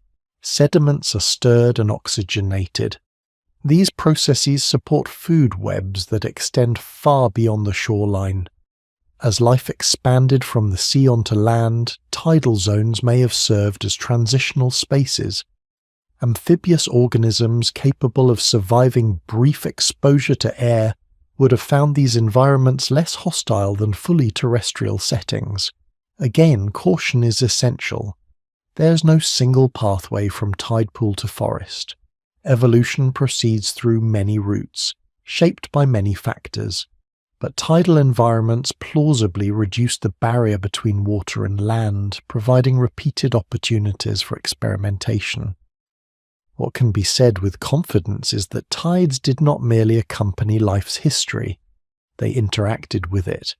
Even today, human biology retains subtle traces of this relationship. While there is no evidence that human physiology is directly governed by tides, many coastal cultures have historically organized activity around tidal cycles. Fishing, gathering, travel, and settlement patterns reflect long familiarity with the rhythm of the sea. This cultural adaptation mirrors biological adaptation at a different scale. Both arise from the same source, a predictable physical cycle that rewards anticipation and timing. It is also worth noting what tides do not do. They do not impose a single evolutionary outcome. They do not explain complexity on their own. They do not act as guiding forces with intention or direction. Their role is passive but persistent. Tides provide context. They set the tempo of change in certain environments. They shape the constraints within which life operates. Evolution then does the rest. This perspective avoids exaggeration while preserving significance. Tides are not mystical drivers of life. They are physical processes that create repeating patterns. Life, where it encounters those patterns, adapts accordingly. The interaction runs both ways. Organisms modify tidal environments in turn. Reefs, vegetation, and microbial mats alter water flow, sediment deposition, and chemical balance. Over time, life reshapes the very settings that first shaped it. In this way, tides and life become intertwined. Neither controls the other. Both respond to deeper physical laws. Seen across geological time, the daily rise and fall of the sea becomes more than a coastal detail. It becomes part of the background against which adaptation unfolds. The shoreline is not just a boundary, it is a dynamic zone, repeatedly reset, offering both challenge and opportunity. Tides ensure that this zone never settles into equilibrium. Conditions are always changing, but never without pattern. For life, that combination matters.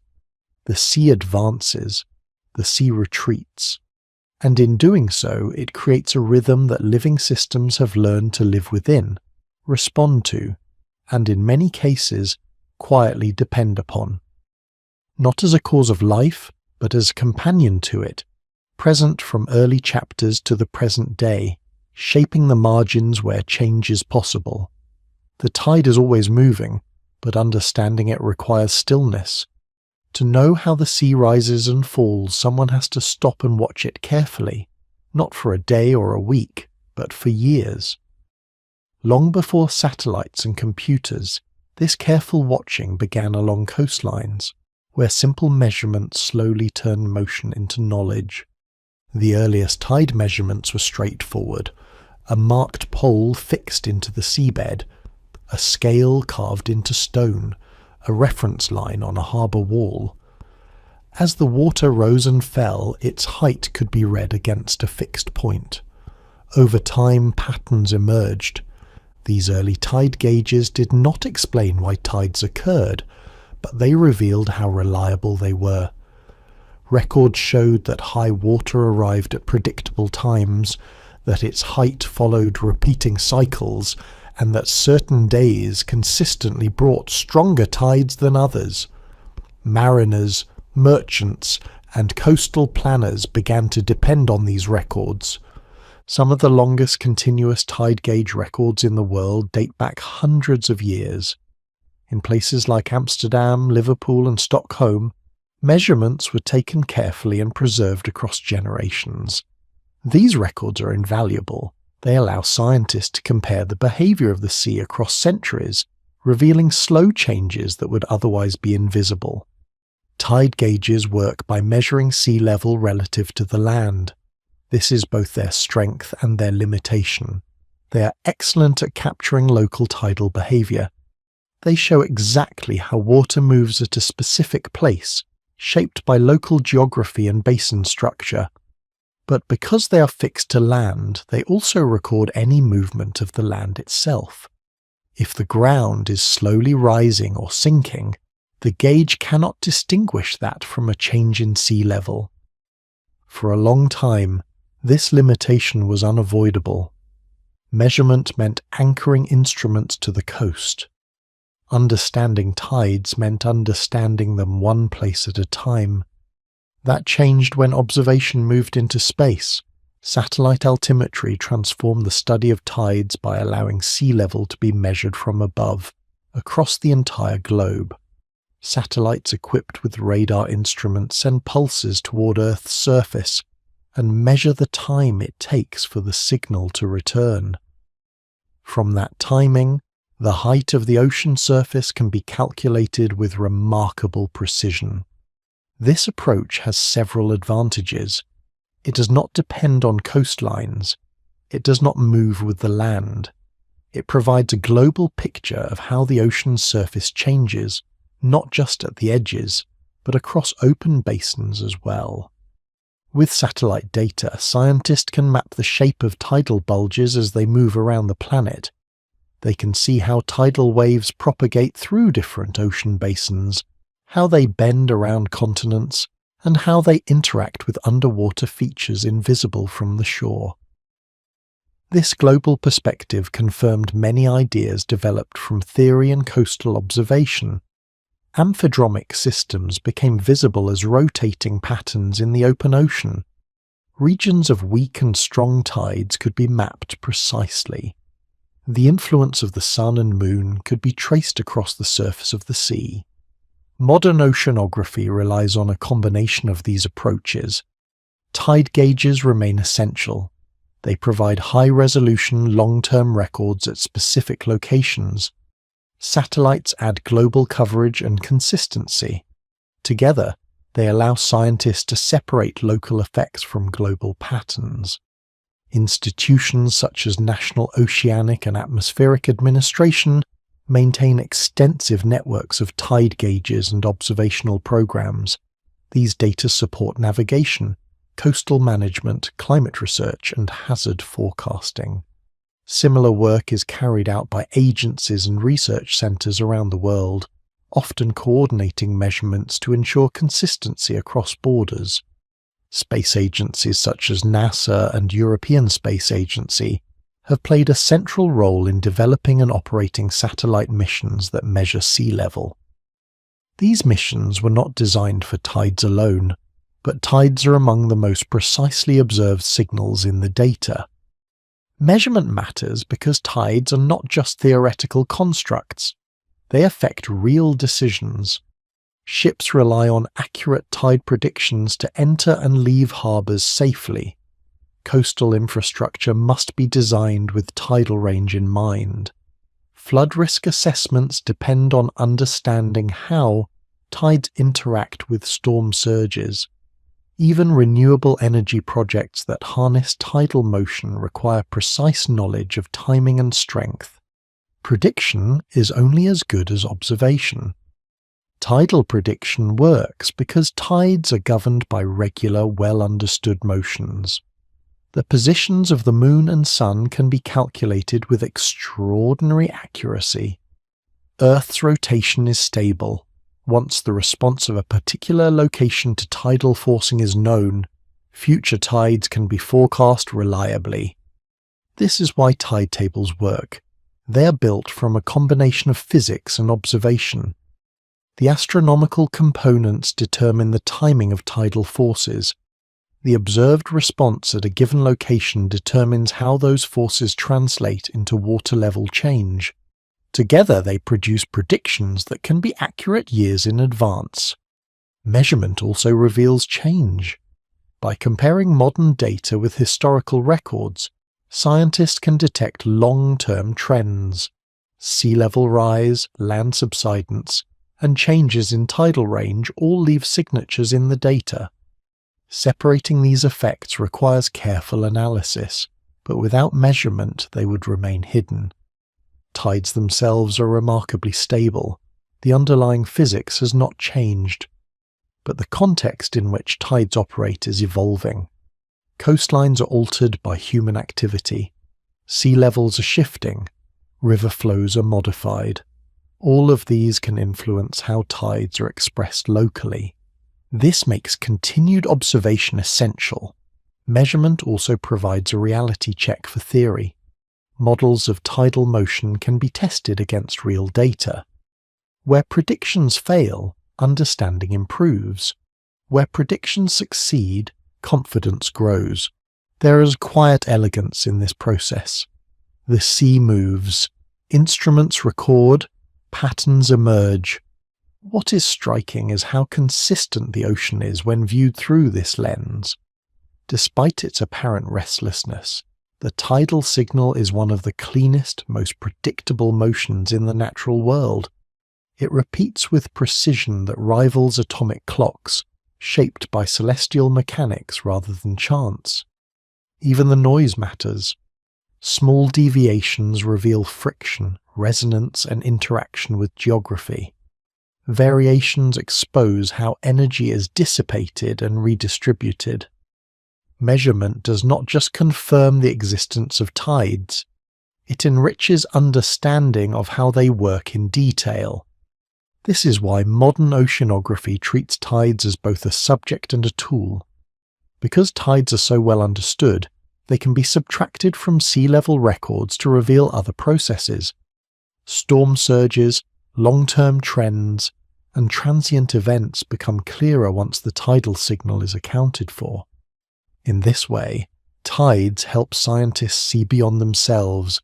The act of measuring the sea connects centuries of observation to modern technology. A line carved into stone and a radar pulse from orbit are part of the same effort, turning motion into knowledge. The sea rises, the sea falls, instruments watch. Through careful measurement, the moving ocean becomes a readable record, one that links the pull of distant bodies to the needs of people living at the coast. Observation turns rhythm into reliability. Without it, tides would remain familiar but unexplained. With it, they become one of the most precisely understood interactions between Earth and its surroundings. The shoreline continues to change, hour by hour. Measurement ensures that this change is not a mystery, but a known quantity, traced carefully through time, one rise and fall at a time. The sea may look unpredictable, but its tides are anything but. Among all natural motions on Earth, tides stand out for their reliability. They arrive on schedule, shift gradually from day to day, and follow patterns that can be traced years into the future. This predictability is not a coincidence. It is the result of careful observation combined with the method designed to extract order from repetition. That method is known as harmonic analysis. At its core, harmonic analysis is a way of breaking complex motion into simpler, repeating components.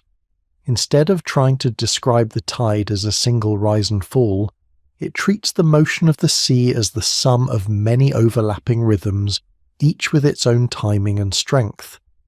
The idea is straightforward, even if the mathematics behind it can become intricate. Tides are driven by regular astronomical motions. The moon orbits Earth. Earth rotates. The sun adds its influence. Each of these motions introduces a repeating pattern into the ocean. Some cycles occur twice a day. Others unfold over weeks, months, or years. Harmonic analysis identifies these individual cycles and measures how strongly each one contributes at a particular location. Imagine listening to a piece of music played by an orchestra. What reaches the ear is a single sound, but that sound is made up of many instruments playing different notes at different times. Harmonic analysis works in much the same way. It separates the combined motion of the tide into its underlying notes. Each harmonic represents a specific tidal influence. Some correspond to the moon's daily effect. Others reflect the sun's contribution. Still others arise from the interaction between these forces and Earth's rotation. Once these harmonics are identified, they can be recombined to reconstruct the tide with remarkable accuracy. The strength of this approach lies in repetition. Tidal cycles repeat over and over again. The more data that is available, the more precisely each harmonic can be measured. This is why long records matter. A few days of observation reveal only the most obvious patterns. Months reveal more. Years reveal subtle cycles that would otherwise remain hidden. Records spanning decades allow scientists to separate overlapping influences that operate on similar timescales. They also help distinguish stable tidal signals from temporary disturbances such as storms or unusual weather. The longer the record, the clearer the signal. This is why historical tide gauge data remains so valuable. Each additional year of measurement refines understanding of how a specific location responds to tidal forcing. The physics does not change, but the precision improves. Once the harmonic components are known, prediction becomes straightforward. Because the positions of the moon and sun can be calculated with extraordinary accuracy, the timing of each harmonic into the future is known. By adding the contributions of all relevant harmonics together, future tides can be predicted with confidence. This process does not require guessing or adjustment. It relies on known motions and measured responses. In this sense, tidal prediction is not about forecasting in the way weather prediction is. Weather is chaotic and sensitive to small changes. Tides are governed by stable celestial mechanics. Given the same conditions, they repeat. Modern tidal prediction combines harmonic analysis with physical modeling. Harmonic methods work exceptionally well for capturing regular repeating behavior. Physical models add another layer, simulating how water moves through complex basins, interacts with coastlines, and responds to friction. Together, these approaches provide both accuracy and insight. Applied physics plays a central role here. Models incorporate Earth's rotation, basin geometry, depth variation, and frictional effects. They simulate how tidal waves propagate, reflect, and dissipate energy. These simulations help explain why harmonics have the strengths they do in particular locations. Importantly, complexity is not the goal. While the models themselves can be sophisticated, the outcome is deliberately practical. What matters is not reproducing every detail of ocean motion, but capturing the parts that matter for prediction. This focus on reliability over complexity is what makes tidal prediction so successful. Tide tables do not need to explain why a tide occurs at a particular time. They need to say when it will occur and how high the water will be. Harmonic analysis delivers exactly that. The results speak for themselves. Tidal predictions made years in advance routinely match observations to within centimeters and minutes. For many locations, they are among the most accurate predictions in all of science. This reliability has practical consequences. Navigation depends on knowing when water will be deep enough for ships to pass safely. Coastal engineering relies on predicted tidal ranges to design structures that can withstand repeated flooding. Emergency planning uses tidal forecasts to assess flood risk when storms coincide with high water. Even scientific research depends on accurate tidal predictions. When studying sea level rise, tides must be removed from the data to reveal long-term trends. Without precise tidal models, those trends would be obscured. Prediction also allows for confidence. Coastal communities can plan activities knowing that the sea will behave as expected. Fishers, harbour masters and engineers all rely on the same underlying calculations. The trust placed in tide tables reflects generations of successful prediction. It is worth noting that this predictability does not imply rigidity. Local conditions can still modify tides in the short term. Strong winds can pile water against a coast. Atmospheric pressure can raise or lower sea level slightly. River flow can affect estuaries. These effects are real, but they sit on top of the tidal signal rather than replacing it. The tide provides the baseline. Other influences add variation. This distinction is important. When people notice that the sea level is higher or lower than predicted, it does not mean the tide table was wrong. It means something else was acting in addition to the tide. The underlying tidal motion remains intact.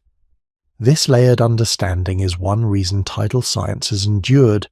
It accommodates complexity without sacrificing clarity. The basic structure is simple.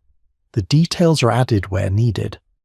The predictability of tides also serves as a reminder of something broader. Not all natural systems are chaotic. Some are governed by regular motion so stable that it can be traced centuries into the future. Tides belong to that category. They are predictable not because the ocean is simple, but because the forces driving it are steady, and the system has had time to settle into a regular response. This long settling is itself part of Earth's history. The current tidal regime reflects millions of years of interaction between Earth, Moon, and Sun. Harmonic analysis captures the present expression of that history. Each harmonic tells a story of motion. Together they form a reliable script that the ocean follows day after day. Seen this way, predicting the tides is less about controlling nature and more about listening carefully. The sea repeats itself. Measurement records that repetition. Analysis extracts its structure. Prediction is the natural result. The shoreline continues to change with each tide, but the timing of that change is known long in advance. This knowledge does not diminish the sea's power or beauty. It reveals an underlying order. The tide arrives, the tide departs. And long before it does either, its path has already been traced, quietly and precisely, by the geometry of the Earth-Moon-Sun system and the patient work of observation. In a world full of uncertainty, the tides remain one of the most dependable rhythms available. The tide is a steady rhythm, but it is not the only thing that moves the sea. Along many coastlines, the highest water levels are not caused by tides alone. They occur when tides coincide with weather. To understand coastal flooding, erosion, and long-term change, it is essential to separate what the moon controls from what the atmosphere can impose. The first distinction to make is between tides and storm surges. Tides are driven by gravity. They arise from the changing gravitational relationship between Earth, the Moon, and the Sun. Their timing is regular. Their cycles are predictable. They occur whether the sky is calm or violent. Storm surges, by contrast, are driven by weather. A storm surge is a temporary rise in sea level caused primarily by strong winds pushing water toward the coast, combined with changes in atmospheric pressure. When air pressure drops, the sea surface beneath it rises slightly. When powerful winds blow on shore for extended periods, water piles up. This process has nothing to do with lunar gravity. A storm surge can occur at any point in the tidal cycle. It does not wait for high tide. It does not follow a predictable astronomical schedule. Its timing and strength depend on storm intensity, wind direction, coastline shape, and the speed at which the storm moves. The confusion arises because tides and storm surges can interact. If a storm surge arrives during low tide, its impact may be limited. If the same surge coincides with high tide, the resulting water level can be significantly higher. In these cases, tides set the baseline, and weather adds on top of it. The moon does not create storm surges, but it can determine when their effects are most severe. This interaction explains why some of the most damaging coastal flooding events occur during periods of high tide. The tide provides elevation. The storm provides force. Together they raise water to levels neither could achieve alone. Understanding this layered effect helps clarify responsibility. When flooding occurs during a full or new moon, it is tempting to blame the moon itself. In reality, the moon set the timing, not the cause. The energy came from the storm. This distinction matters, especially when discussing sea level rise. Sea level rise refers to long-term changes in the average height of the ocean relative to land. Unlike tides, which oscillate around a mean level, sea level rise shifts that mean upward over time. This change is gradual, measured in millimeters per year rather than meters per day, but its consequences are cumulative. As average sea level increases, high tides start from a higher baseline. Storm surges begin closer to critical thresholds. Flooding that was once rare becomes more frequent. Tides themselves do not change their basic behavior because of sea level rise. The gravitational forces remain the same. The timing of high and low tide remains stable. What changes is where those tides occur relative to the land. A high tide that once stayed below a seawall may now exceed it. Climate and ocean scientists study these trends using long-term observations. Organizations such as Intergovernmental Panel on Climate Change assess global sea level changes by combining satellite measurements, tide gauge records, and physical understanding of ocean expansion and ice melt. National agencies such as National Oceanic and Atmospheric Administration monitor regional variations and provide coastal risk assessments. These studies show that sea level rise is not uniform. Some regions experience faster change than others due to ocean circulation patterns, land movement, and local geography. This unevenness complicates the interaction between tides and flooding. In areas where land is subsiding, even modest sea level rise can have outsized effects. In areas where land is rising, the impact may be partially offset. Tides continue as they always have, but their consequences differ. Weather adds another layer of variability. Atmospheric pressure changes can raise or lower sea level by several centimeters over large areas. Persistent winds can alter water distribution within ocean basins. Seasonal changes in prevailing winds can shift average sea levels regionally. These effects are temporary, but they matter when combined with tides and long-term trends. What is important to emphasize is that none of these processes cancel each other out. They add together. A coastal water level at any moment reflects multiple influences at once. Astronomical tides provide the predictable cycle. Weather contributes short-term variation. Sea level rise alters the baseline. The moon controls only one part of this equation. This helps correct a common misconception. The moon does not cause extreme flooding events on its own. It does not generate storms. It does not raise sea level permanently. Its role is specific and limited, even though it is essential to the tidal rhythm. Understanding these limits is reassuring. It means tides remain predictable even as other conditions change. Tide tables do not become obsolete because of sea level rise. They remain accurate descriptions of tidal timing and relative height. What changes is how those tides interact with the coast. This layered understanding is crucial for planning. Coastal engineers, urban planners, and emergency managers rely on separating tidal effects from weather effects. Knowing when a high tide will occur allows them to assess whether an approaching storm poses a serious risk. Without that separation, decision-making would be guesswork. It also helps frame public discussion more clearly.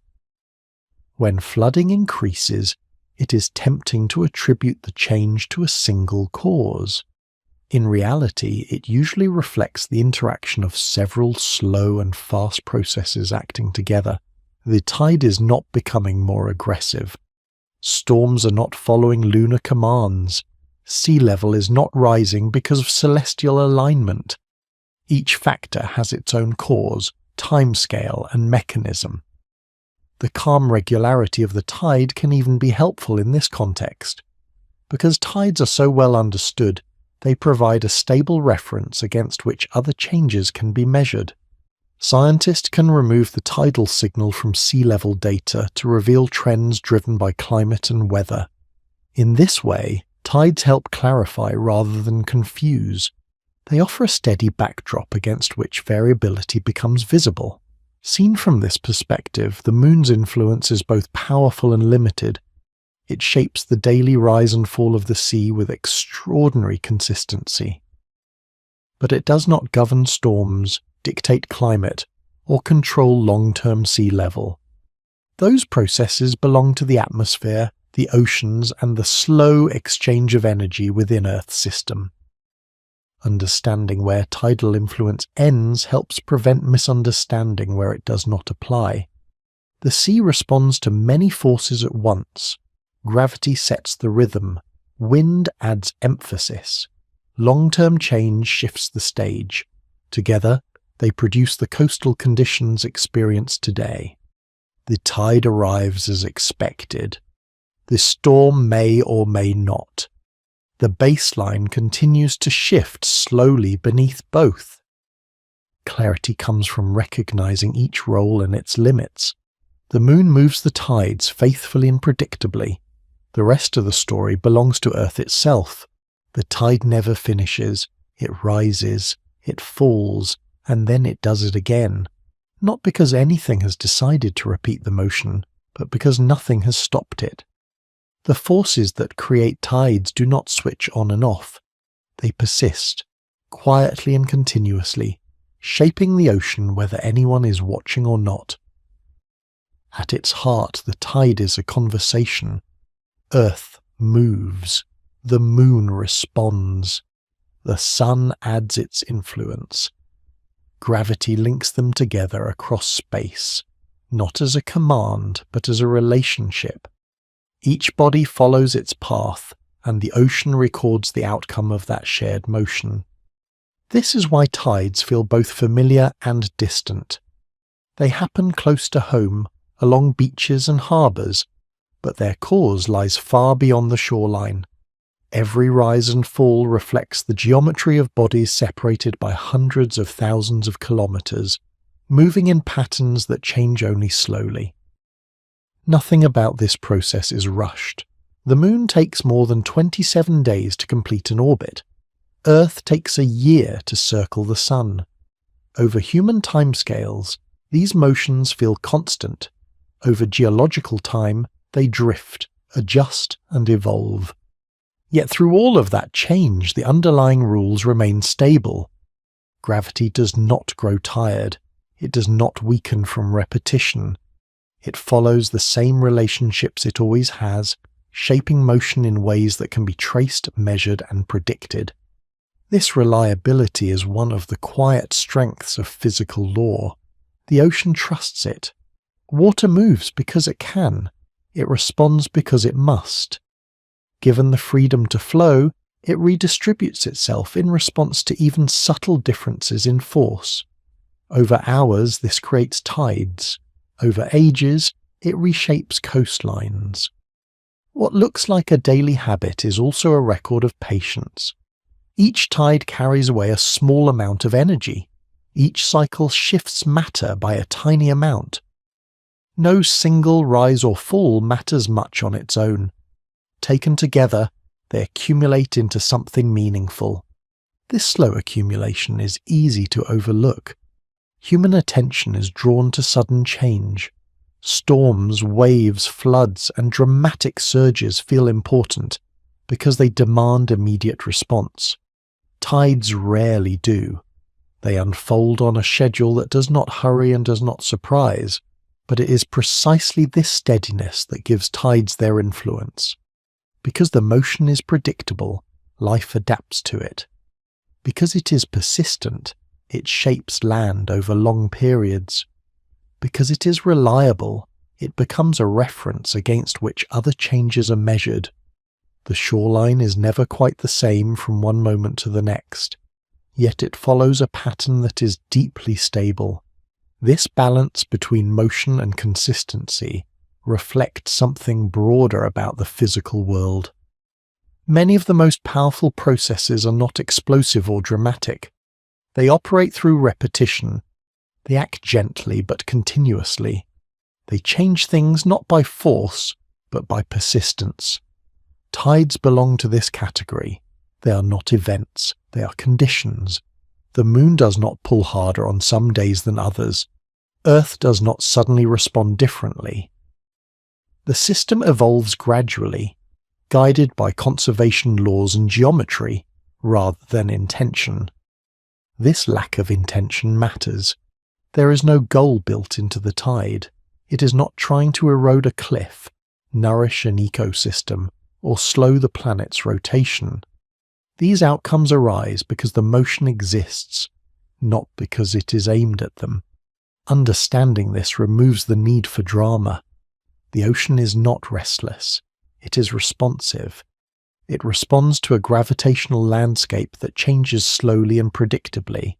It responds to boundaries imposed by continents and sea floors. It responds to friction and resistance. It does not resist the process. It expresses it. Seen this way, the tide becomes a way of listening to the universe at work. The regularity of the motion reflects the regularity of the laws behind it.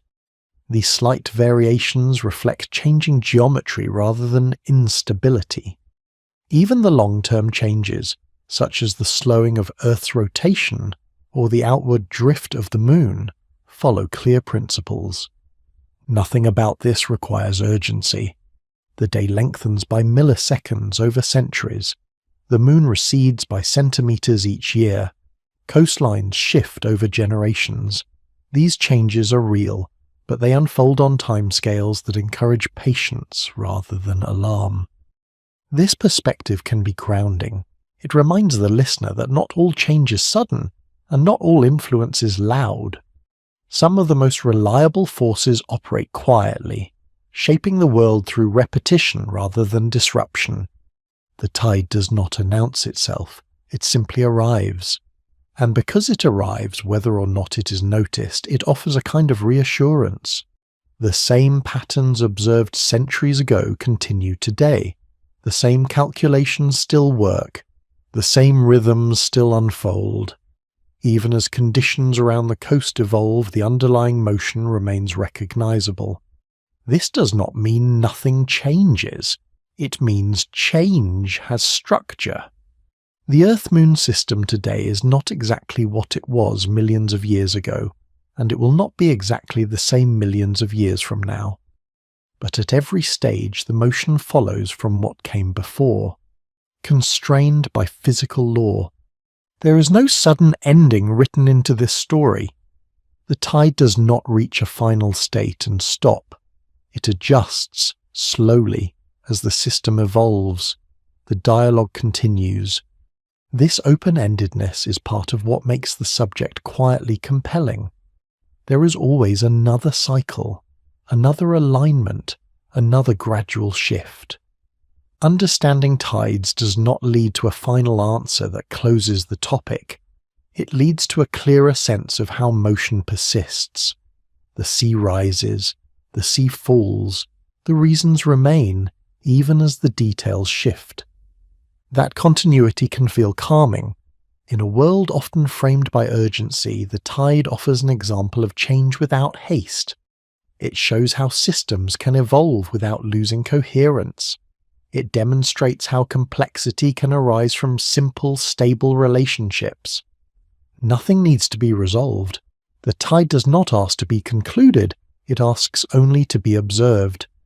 And as it continues, hour after hour, year after year, it carries with it the quiet assurance that some processes are dependable precisely because they never stop. The pull remains, not as a force demanding attention, but as a steady presence shaping the ocean, the land, and the long arc of planetary history, one gentle rise and fall at a time. The question that began this journey was a simple one. How does something distant and silent move the sea? At first glance, the idea feels almost implausible. The moon hangs in the sky, unchanged from night to night, while the ocean below seems restless and alive. One feels remote, the other immediate.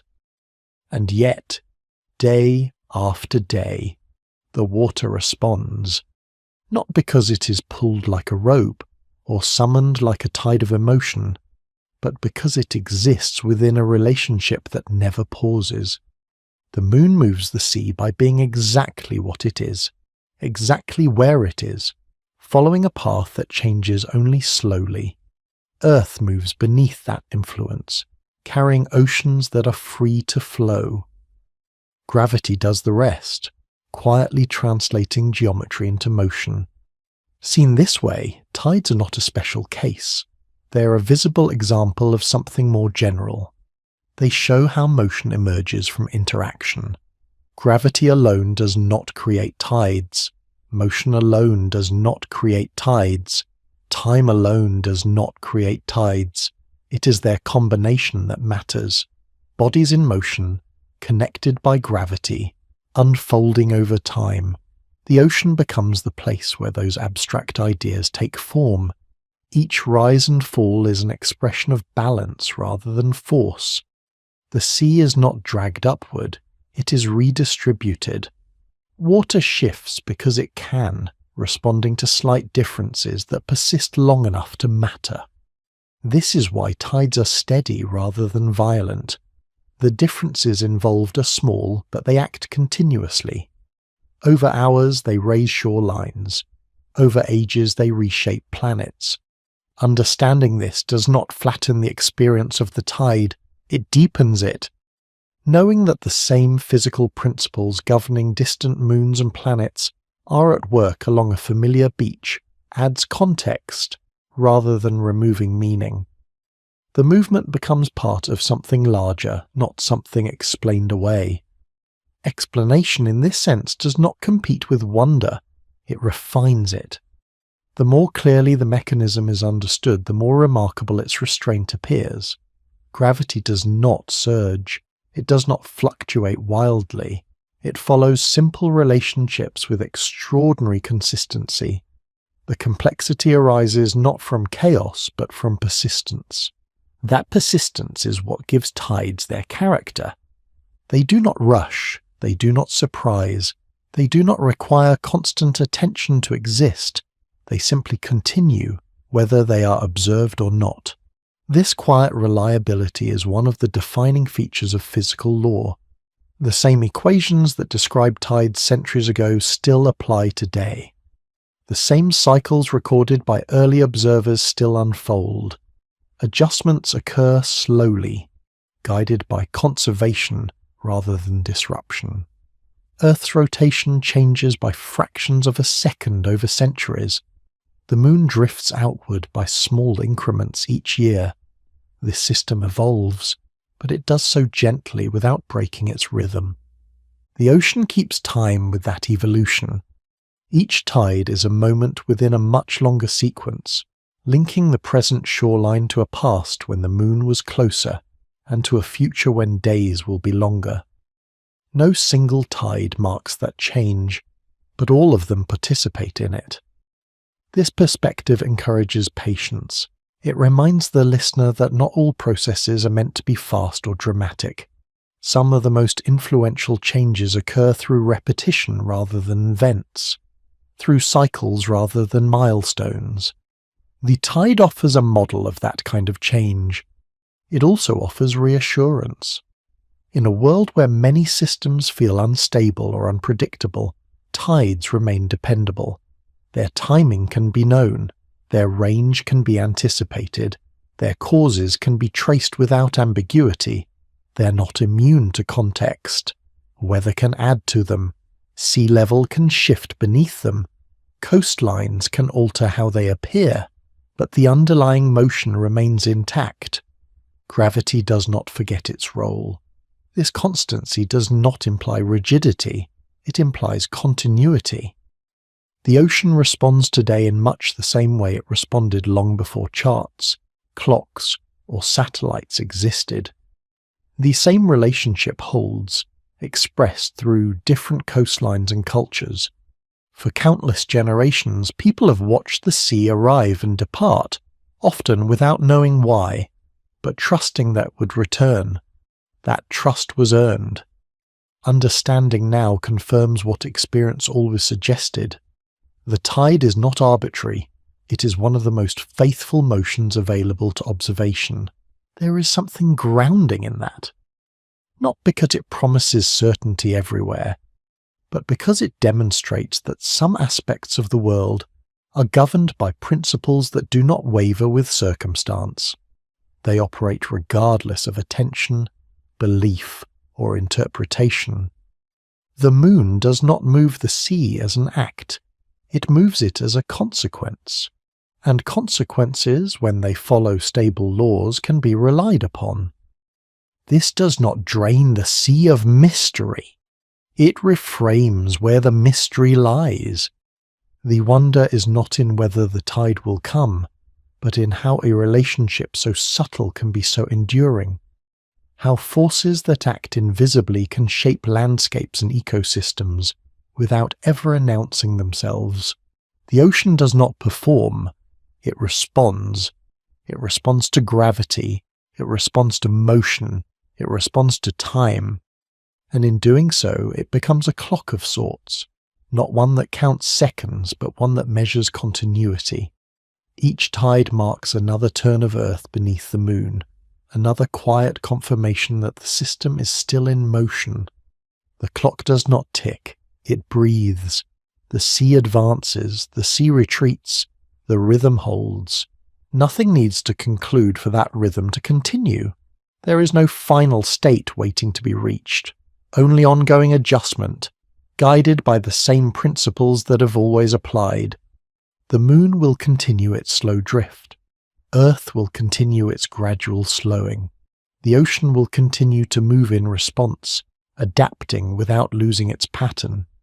This is not a story with an ending.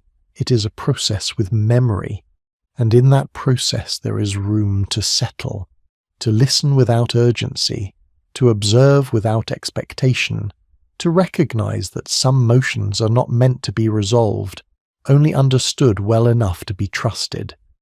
The ocean keeps time, not loudly, not precisely in the way clocks do, but steadily, faithfully, marking the passage of motion through space and time with each quiet rise and fall. And long after individual questions fade, that rhythm remains, continuing its work without pause, carrying gravity's signature across the shore, again and again.